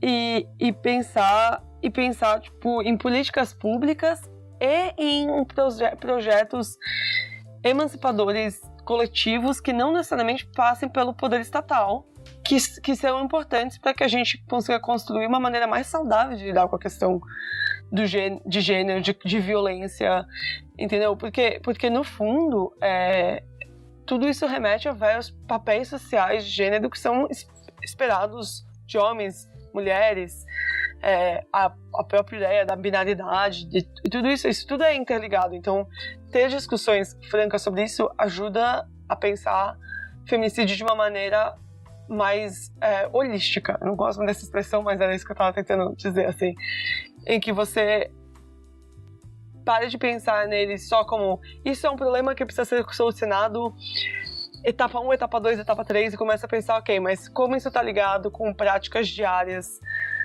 da nossa vida, como isso está ligado com a educação que a gente dá aos filhos, como isso está ligado com a maneira com a qual a gente pensa meninas usam rosa, meninos usam azul, entendeu?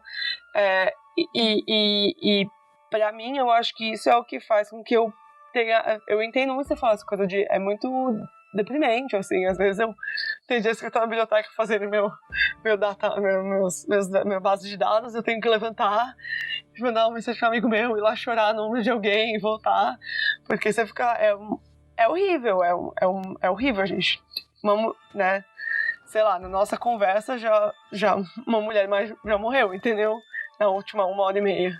E eu acho que mas o feminicídio, vocês falaram muito disso, eu acho que é verdade, o feminicídio ele é o fim do contínuo da violência contra a mulher, no sentido de que a mulher morre, entendeu? Você acabou com a vida dela na forma mais extrema de violência que você consegue ter naquele momento, mas porque ele é o fim, tecnicamente, fim entre aspas, né, da violência, você tem como traçar esse caminho e pensar em como ele começa, essas coisas de tipo, seu namorado pede de dar a localização das coisas pra ele. Eu penso nisso muito quando eu era adolescente. E eu acho que assim, eu sou eu sou jovem, sabe? Não é como se eu tivesse na idade dos meus avós. Mas quando eu era adolescente, 10 anos atrás, 8 anos atrás, eu tinha amigas que namorado não deixava sair de casa. Eu lembro de ter amigas, tipo, chorando, brigando com o namorado no telefone porque ela veio tomar um café comigo. Umas coisas assim. E na época eu achava, tipo, isso não é legal. Mas hoje em dia eu falo, nossa, isso é abusivo. Como ninguém nunca pensou nisso, sabe? E são comportamentos que são, no fundo, tem a mesma raiz do comportamento de um feminicida, entendeu? Então, começar a trabalhar nessas... Tipo, comer pelas beiradas, assim, ajuda a pensar em maneiras mais construtivas de resolver, entre aspas, né, de lidar com a questão da violência de gênero e do feminicídio em particular. Now, this might get a little personal, or a lot actually. Parental discussion is advised. Yo, look. When I was 10, shit, I believed I could fly. I would just flap my fucking arms and try to meet with the sky. And in my mind I'd envision that I was speaking with God. And then I'd chop his fucking fist off and beat him with mine. But this is just a fucking portion of the war with my mind. So I'ma take you fuckers back and through the vortex of time. When I was 7, envision me at the bottom of stairs. And I solemnly swear that this is the truth, no fallacy here. See, I was young, man, I was just a toddler kid. And he wasn't the first to successfully try what he did. He took me to the basement, and after the lights had been cut, he whipped it out inside of mine and forced his cock through my guts. See, it was weird because I felt like I was losing my mind, and then it happened like millions of times. And I would swear that I would tell, but they would think I was lying. And now the power that he held was like a beacon of mine. So now I got used to it, I put up with the shit, and now my hate was so volcanically eruptive and shit. But this is nothing, cause I guess he told his friend what he do, and they ate it up. Shit, I was like a buffet for two. And then it happened in a home where every fucking one knew. And they ain't do shit but fucking blame it on you. I'm sorry, mom, but I really used to blame it on you. But even you, by then, wouldn't know what to do. And now it happens so often. Eu lembro que o meu primeiro namorado, eu tinha o quê? Sei lá, 18 anos, 19. E aí, enfim. Mas você acredita que ele me perseguia depois das aulas, do cursinho, assim. E ele chegava uma vez, eu lembro que ele foi na minha casa, sabe? Tipo, bêbado. Ele era conhecido dos meus irmãos. Eu me lembro que o meu irmão, depois de muitos anos, eu fui contar pra ele que ele me perseguiu por um bom tempo, assim. Eu saía do cursinho com as minhas amigas e todo mundo percebia que ele tava de carro rondando, assim. E a gente não tinha noção. Olha pra você ver o nível, né? Eu não tinha noção, assim, eu achava um absurdo, ficava com raiva, mas assim, não tinha essa noção do perigo que eu tava correndo ali, né? E eu me lembro que depois de muitos anos eu conversei com meu irmão e falei, mas por que você não me contou nada? Eu falei, achei que era bobagem, que não ia dar em nada. Mas quantos casos de feminicídios acontecem por conta disso, né? Quantos casos, né, assim. E uma outra coisa que eu queria fazer um relato aqui. Tava falando pra Carol, tem tempo que eu tenho vontade de fazer um relato disso. Tipo um momento terapia do podcast. Não é um caso de feminicídio que aconteceu, obviamente, porque eu estou aqui viva, né?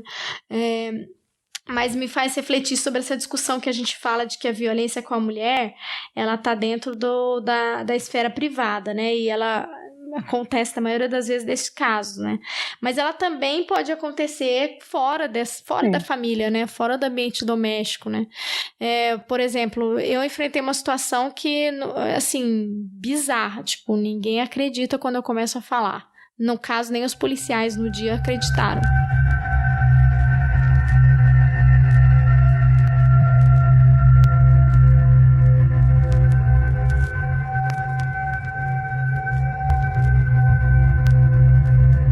Porque eu tava grávida de 3 meses, fui passear no shopping com a minha cunhada, com o meu filho mais velho e um sobrinho, e um homem alto, já mais senhor, ele passou do meu lado, assim, fez uma piada sem graça, porque a gente tava do lado das crianças, e não lembro o que ele falou, ele deu um soco na minha cabeça. Quê? Eu estava de costas, Gente, eu tenho um vídeo, tá? Só pra... Depois eu vou resumir o desenrolar da história, mas ele deu um soco na minha cabeça e continuou andando com a maior naturalidade do mundo. Aí eu fiquei tão chocada na hora mas eu criei forças pra ir atrás da situação, porque agora isso aconteceu em 2016, né? A gente já tem uma consciência maior das coisas, né? E aí eu fiquei indignada, falei, minha cunhada, que é isso? Sei o que? Ela, nossa, eu não vi, ela tava mais na minha frente, não tinha visto. Aí eu fui atrás, procurei o segurança do shopping. Eu fui seguindo ele até ver onde ele entrou, assim, ele tinha entrado numa loja lá do shopping, e aí os seguranças ficaram do lado de fora, e eu falei, olha, eu vou chamar a polícia militar, se ele sair, você vai segurar ele aí e tal. E aí eu chamei a PM, demorou pra caramba, mas a PM chegou bem no momento que ele tava saindo, assim, um pouco depois, porque aí os seguranças seguraram ele lá, funcionários e tal. E aí, eu nervosa e tal. E aí, esse cara, gente... E foi tão absurdo, porque ele falava assim... Ele veio pra cima de mim de novo.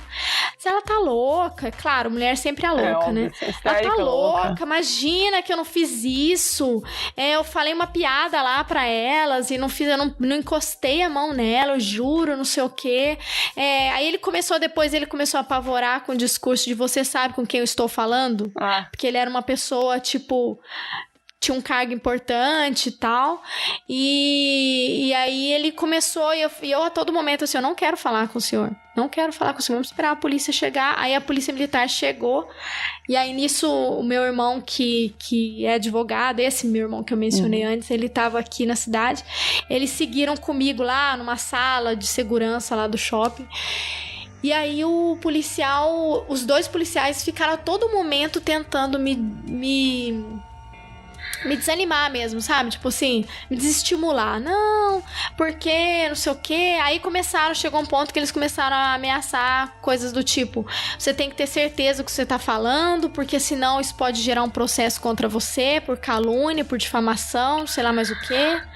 E eu não, tenho certeza do que aconteceu. Eu fui agredida e eu quero fazer um boletim de ocorrência. E aí meu irmão é advogado, esse policial saiu assim, o meu irmão falou, olha, não tem nada a ver o que ele falou, esquece, você vai manter o BO, vai fazer uma reclamação. Aí nisso, gente, a minha sorte, pra você ver como que é foda, né? A mulher sofre uma situação de violência e ninguém acredita. Ninguém acredita. Eu era louca. Ele chegou a dizer que eu tava com os meus hormônios alterados porque eu tava grávida. Nossa. O cara chegou a falar isso. Aí puxaram as filmagens. Você acredita que filmaram o cara? Foi minha sorte. Aí os policiais foram pra salinha, o segurança chamou o policial de canto assim, eles foram pra salinha, passou uns 5 minutos, saíram. Aí o policial falou, o senhor vai sair daqui algemado. Ele foi preso em flagrante. E aí o policial, aí o discurso mudou, porque os PMs viram o absurdo, né? Porque dá pra ver no vídeo, assim, ele deu um soco, eu tava de costas, sem motivo nenhum. Aí o policial falou, não, você deu um soco nela sem nenhum motivo aparente, não aconteceu nada, aparente não, ele falou sem nenhum motivo, o senhor tá preso em flagrante e tal. Aí ele saiu de lá, foi direto foi preso.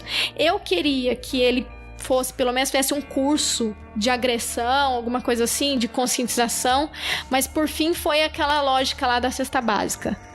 Teve uma reunião e aí, até hoje, só de falar eu fico nervosa, gente. Mas aí ele pagou uma cesta básica lá, mas pelo menos ele passou, tipo, a situação de entrar dentro do carro, de ser algemado, entendeu? De enfrentar essa situação. E aí o que mais me chamou a atenção foi que a esposa chegou. E ela em nenhum momento defendeu ele, e ela olhava pra mim com uma cara assim de cumplicidade, do tipo, ainda bem que ele tá se ferrando agora. Porque eu tive a sensação assim, evidente, de que ele fazia isso com frequência e que nada acontecia com ele. Possível. Então, assim, eu não duvido, mas enfim, mas o que eu mais fiquei chocada, assim, além disso tudo, né, eu fiquei com um galão na cabeça, depois eu até me arrependi de não ter feito um exame de corpo de delito, mas por fim meu irmão falou que ia ser isso mesmo, né, que ele ia ser preso em flagrante, foi o que aconteceu, e eu tive pessoas que me apoiaram, enfim, meu companheiro tava lá, o meu irmão, mas aí o que mais me chamou a atenção foi o fato dos policiais me desacreditarem a todo momento. Quem acreditou em mim, assim, além, obviamente, da minha família, foi o segurança do shopping, que até hoje eu encontro com ele lá, ele lembra, não tem como esquecer, né? Mas os policiais, eles, não sei o que, aí depois que eles viram o vídeo, eu fiquei imaginando, né, quantas mulheres são estupradas aí, vão na delegacia e são desacreditadas, né? É bem por aí, né? Porque a vítima sempre é a louca, é a que tá sem noção, enfim.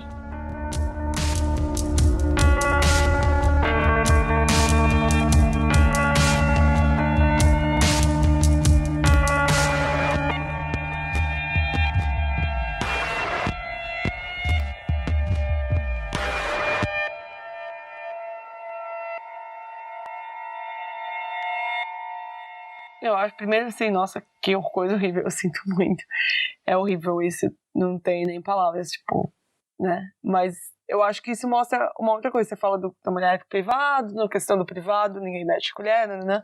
Mas no fundo, isso tudo é porque a mulher é considerada corpo de uma mulher, né? O corpo é considerado público, né? Tipo, você sofre violência por existir como mulher num espaço, às vezes porque você existe como mulher num espaço que as pessoas acham que você não deveria existir como mulher, às vezes porque você é mulher, tá sendo mulher do jeito errado, não tá performando o gênero da maneira certa, porque você tá fazendo coisas que você não deveria fazer, e você não só sofre violência por isso, né, mas mulher sofre violência também porque quando ela tenta reportar a violência, o discurso é o mesmo. O discurso também tenta colocar o ônus numa inabilidade da mulher de ter... Ela fez alguma coisa errada. E isso é essa coisa, tipo...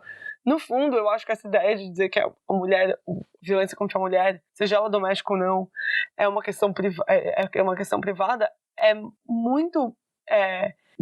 dissonante da realidade. Porque, no fundo, se você vê cobertura de um caso de feminicídio, a mulher morreu, sai um negócio na mídia, vai na sessão de comentários, eu sei, nunca leio os comentários na net, eu sempre leio que eu gosto de sofrer. Nossa, mas o comentário é sempre, tipo, alguma coisa devia estar acontecendo de errado. Sempre tem 3 ou 4 o que ela 5 fez pessoas pra ser morta, né?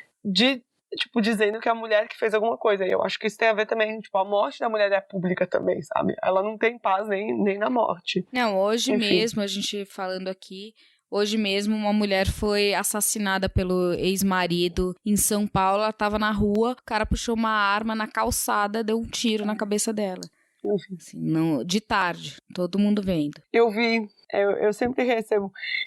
É muito triste chamar que foi esse vídeo e me acha que me manda uma vez. Ô, Joana, você viu isso aqui? E aí a mensagem é tipo, coisas horríveis que aconteceram. Nossa, teve um caso que vocês estão falando, eu tô lembrando de um que fizeram até uma vaquinha online, assim, que era uma brasileira na Espanha. Se eu não estiver enganada, foi na Espanha. Ela foi buscar os filhos na escola, gente. Ela tava com a criança menor no colo. E o ex-companheiro foi lá e atirou nela. Matou ela na hora e a família tava fazendo campanha pra conseguir recursos pra trasladar o corpo pro Brasil. Você viu esse cara? Nossa, eu fiquei tão chocada com aquilo. Falei, gente, com a criança no colo, é um negócio assim... Nossa, violência contra a mulher é assustadora, né? Eu acabei de... Não tem a ver com violência física, mas... física também, mas... vocês viram a foto que ganhou um prêmio hoje? Saiu na imprensa, foi aquela foto da mulher na fronteira que tem uma criança chorando de 2 anos, eu não vi.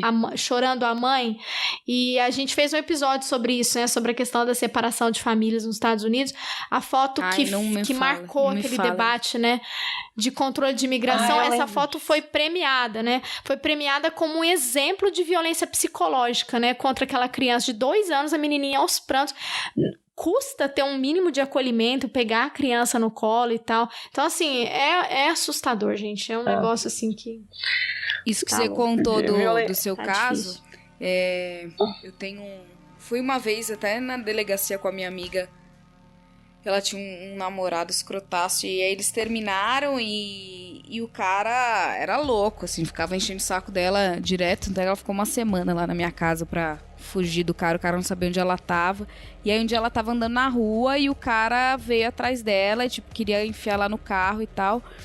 E aí ela foi num postinho da polícia.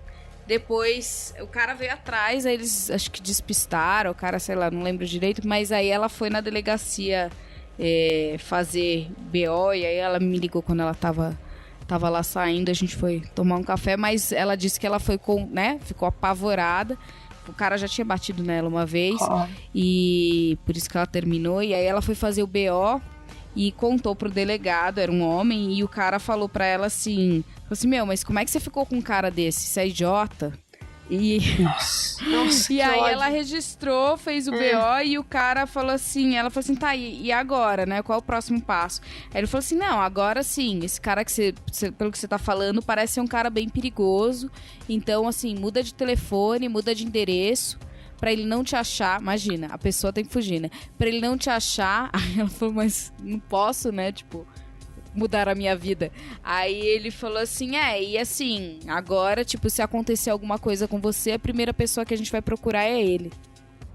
Ela, opa! Ou seja, não esperar acontecer o pior, né? Mas é sempre não, assim. E assim, a interferência só vem branca, pós a delegacia, acho que era tipo em Gianópolis. Ela era branca, classe média, numa delegacia num bairro nobre. E foi esse o tratamento. Agora imagina uma mulher pobre, negra, entrando numa delegacia, né? Não, muitas vezes a mulher desiste porque o delegado já fala, é o pai dos seus filhos, você vai fazer isso com o pai dos seus filhos e não sei o quê. Tem várias... bom, pode falar. Não, vitimizando o agressor, né? Pai dos seus filhos, não sei o quê, criando essa narrativa de que no fundo, a mulher tem que aceitar aquela agressão porque o ônus está nela em mudar o comportamento dela para evitar agressão, ou no caso da sua amiga, né, mudar a vida dela porque alguém está querendo agredi-la, o que para mim é inconcebível, mas inconcebível no abstrato, porque eu sei que é a realidade concreta, sabe? Não, e assim, muitas vezes o que né, a gente classe média, sei lá, quando deu o barraco lá, ela ficou na minha casa uma semana. Mas a gente ainda consegue ter alguns recursos, né?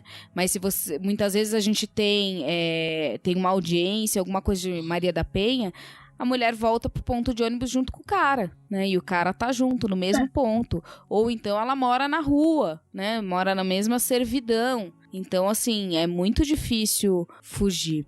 Já que a gente falou falou de violência moral também e outros tipos, só pra vir com mais uma informação, de acordo com a Lei Maria da Penha, tem 5 tipos de violências, né? A violência psicológica, que é isso, xingar, humilhar e tal. A violência física, que é essa que a gente tá falando aí também. Inclusive, torturar, esse é um dado interessante. A maioria dos feminicídios não acontece com uma arma, com arma branca, né? Geralmente um objeto pontiagudo e sempre, muito comumente, esses crimes têm uma violência extrema. Teve um caso também essa semana de uma mulher que foi assassinada e depois o cara arrancou a pele dela. Eu vi isso. Nossa, aqui no que Brasil. horror. Nossa, Então eu não vi sempre isso. tem uma agressão extrema, são várias facadas, é muito uso de facas ou arames, fios, esse tipo de armas, né, de instrumentos para o crime. Menos com um revólver, por exemplo. Por enquanto. Por enquanto, né? Porque agora com a lei... Com a flexibilização da posse, isso é uma coisa que eu vira e mexe falo quando as pessoas falam da questão do posse, da flexibilização da posse, mas é posse, não é porte. Eu falo, gente, pra mulheres morrem muito mais dentro de casa do que homens. A flexibilização da posse de arma dentro de um contexto de violência doméstica é muito preocupante, né? Principalmente num país que tem índices de feminicídio altos. Então é uma coisa que a gente tem que pensar, né? Pode, ainda não, mas pode ser que mude. É uma coisa que eu tô tentando mapear também na tese. A gente tem... né, só para continuar, aí a gente tem também violência patrimonial, que é essa que a Débora comentou no início, né, que é você controlar, reter ou tirar o dinheiro, reter objetos. Às vezes não é comum, mas acontece também do homem segurar, por exemplo, a carteira de trabalho, segurar a carteira de identidade, né, o cartão do banco. Então você fica sem nenhum documento. Como é que você vai sair de casa, né, e vai fazer alguma coisa. E também a violência moral, que é fazer comentários ofensivos na frente de estranhos ou conhecidos, ficar humilhando publicamente. Que isso a gente vê bastante também em bar, né? Essa vagabunda, essa burra aí não sabe nada e tal, né? Isso é bem, bem comum. Essas 5 tipos são 5 tipos de violência que se encaixam na Maria da Penha. E um dado também chocante, 30% das mulheres que foram agredidas por parceiros também foram vítimas de violência sexual, né, no Brasil. Então, que é um crime também que tem sido delicado. Acho que foi na Espanha recentemente, né, que teve um julgamento e o juiz disse que se a mulher não quis ter relações com o marido e ele forçou por ele ser casado, isso não é uma violência. A questão do estupro matrimonial, e eu acho que isso volta um pouco também do que a gente estava falando da questão da normalização da violência nas relações.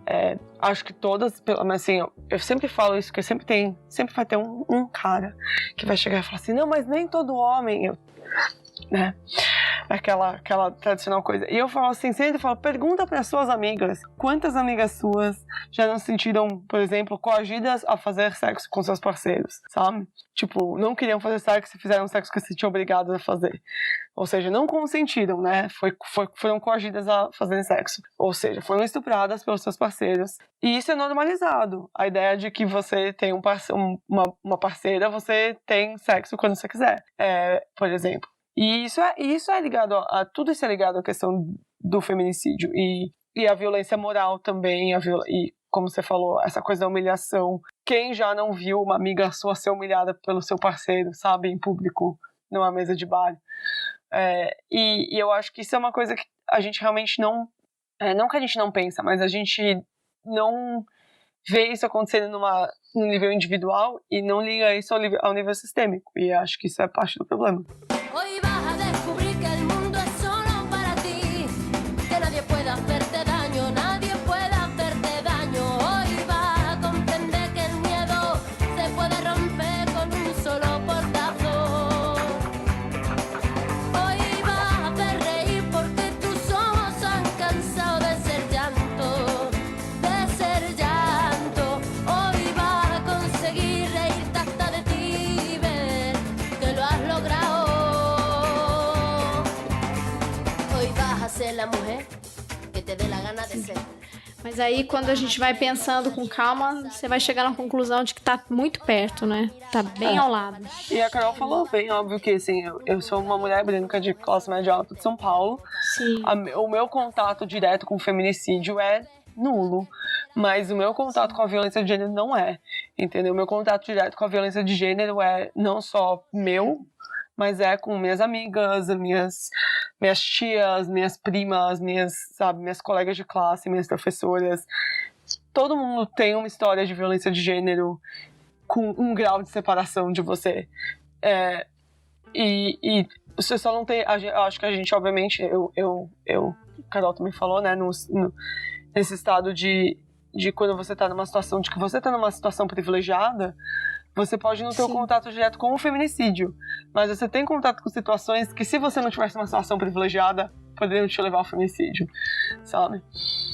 E isso é parte do ciclo da violência de gênero, enfim. É uma coisa que só pra falar essa questão de raça, que eu acho importante a gente trazer, né? Por exemplo, as várias agências que analisam isso, a Agência Patrícia Galvão, né? Os levantamentos, por exemplo, o GLE10 tem também bastante dados importantes que vão mostrar como a violência contra as mulheres negras tem crescido no país, né? Apesar da Lei Maria da Penha, e contra as mulheres brancas diminuíram, né? Então, assim, a gente tem a reportagem que eu tava lendo aqui, em 2018, por exemplo, o Brasil matou 71% mais mulheres negras do que brancas. Não tô diminuindo a morte das mulheres brancas, mas estou dizendo que quando você vai fazer a intersecção, né, da raça, para além do gênero, a gente vê como a questão da violência contra as mulheres negras, ela fica mais intensa, né, aqui no Brasil. E pensar também que, indo um passo, falando de uma outra coisa, uma outra consideração interseccional, que a expectativa de vida de uma mulher trans no Brasil é 35 anos de idade. Agora, 32, eu não lembro agora exatamente, entre 30 e 35 anos de idade. E que é uma população particularmente marginalizada, com maior índice de violência sexual, física, verbal. E são coisas que a gente precisa considerar. Não adianta falar sobre feminicídio e só falar de mulheres brancas de classe média alta das grandes capitais. Porque, primeiro, que apesar da gente achar que as grandes capitais são violentas, não são as regiões do Brasil que têm mais violência de gênero. Por isso, em grandes capitais, eu estou dizendo São Paulo, Rio, em particular. E não são. E tem que considerar que existe um tratamento muito diferenciado dado pela polícia, pela mídia, e pelo Estado no geral, entre mulheres brancas e mulheres negras, entre mulheres cis e mulheres trans, entre mulheres héteros e mulheres que não seguem heteronormatividade, mulheres bis, lésbicas, etc. E isso afeta a maneira com a qual elas têm acesso às mesmas que imperfeitas aos mesmos que imperfeitos procedimentos legais que se tratam de violências de gênero no Brasil.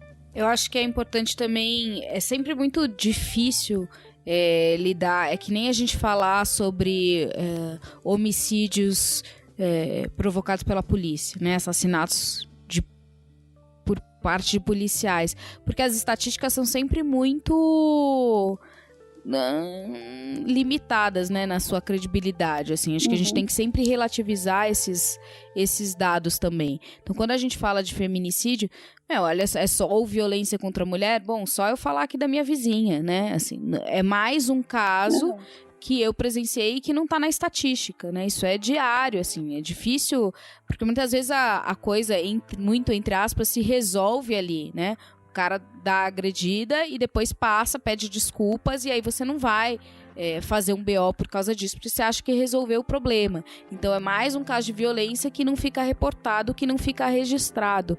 Então essas estatísticas são complicadas. E eu li uma vez um estudo que eu achei interessante, que fala que as classes mais baixas tendem a reportar mais violência doméstica do que as classes mais altas. Porque classe mais alta dá barraco.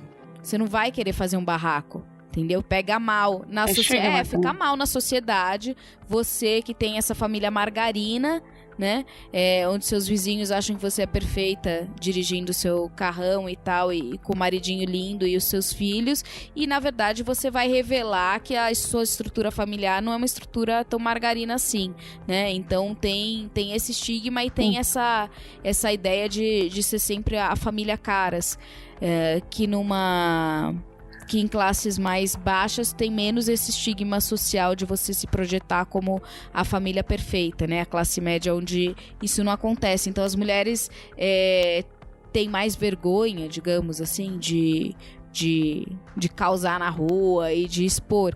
E muitas vezes, assim, lógico que não quer dizer que ela vai se sujeitar mais a isso, mas também tendo mais poder econômico, opta-se por um outro recurso. Então a mulher às vezes se separa do homem sem ter feito um BO e não ficou registrado então essa violência doméstica. Ela só se separou, né? Sem fazer muito alarde, tenta dar uma solução interna. Então eu acho que é importante também a gente ver que tem condições e elementos diferentes aí atrás da reação, né, de cada grupo para esse tipo de... Mas, em geral, é isso, né? O cara também. Se o cara é um cara rico, você acha que o delegado vai intimar muito, né? Às vezes dá uma propina ou conversa. O cara conversa com o delegado, vai ter um papo bom, né? Vai estar ali, vai pedir desculpas e falar que vai resolver. E o delegado faz vista grossa também, né? Então, isso é bem difícil mesmo. Trabalhar, assim, quantitativamente com isso, né?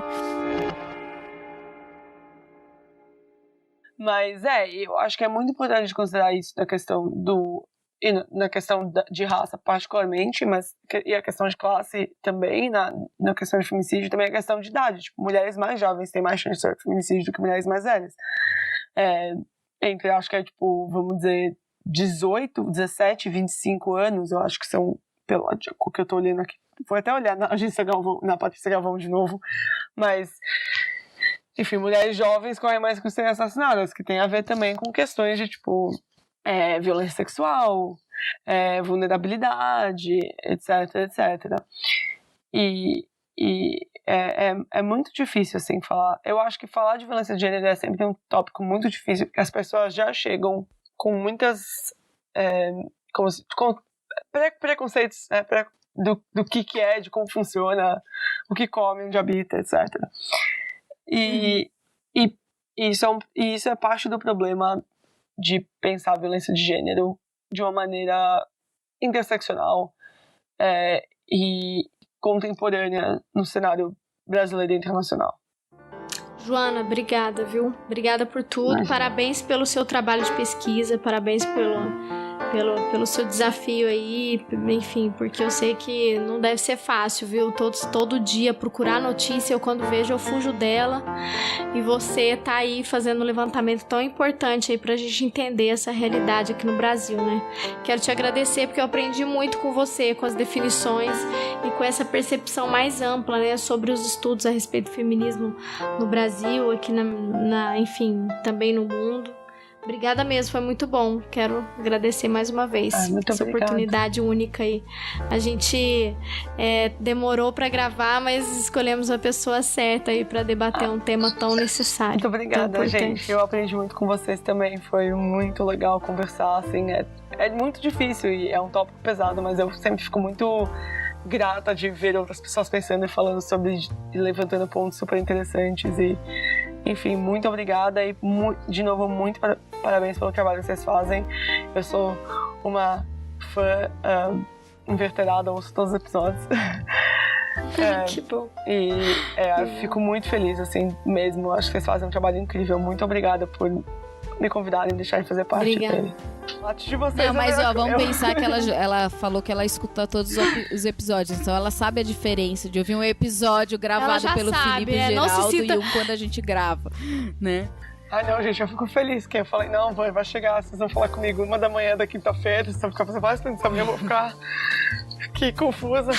Caramba, vários dados você trouxe, eu fiquei tipo, nossa, que bom, porque eu tinha várias abas abertas, mas eu já tava meio confusa nas minhas abas aqui.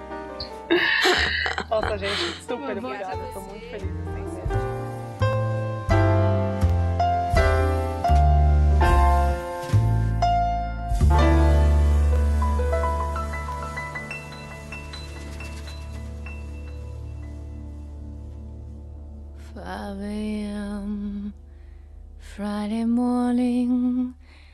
Thursday night, far from sleep. I'm still up and driving, can't go home, obviously. So I'll just change direction, 'cause they'll soon know where I live. And I wanna live.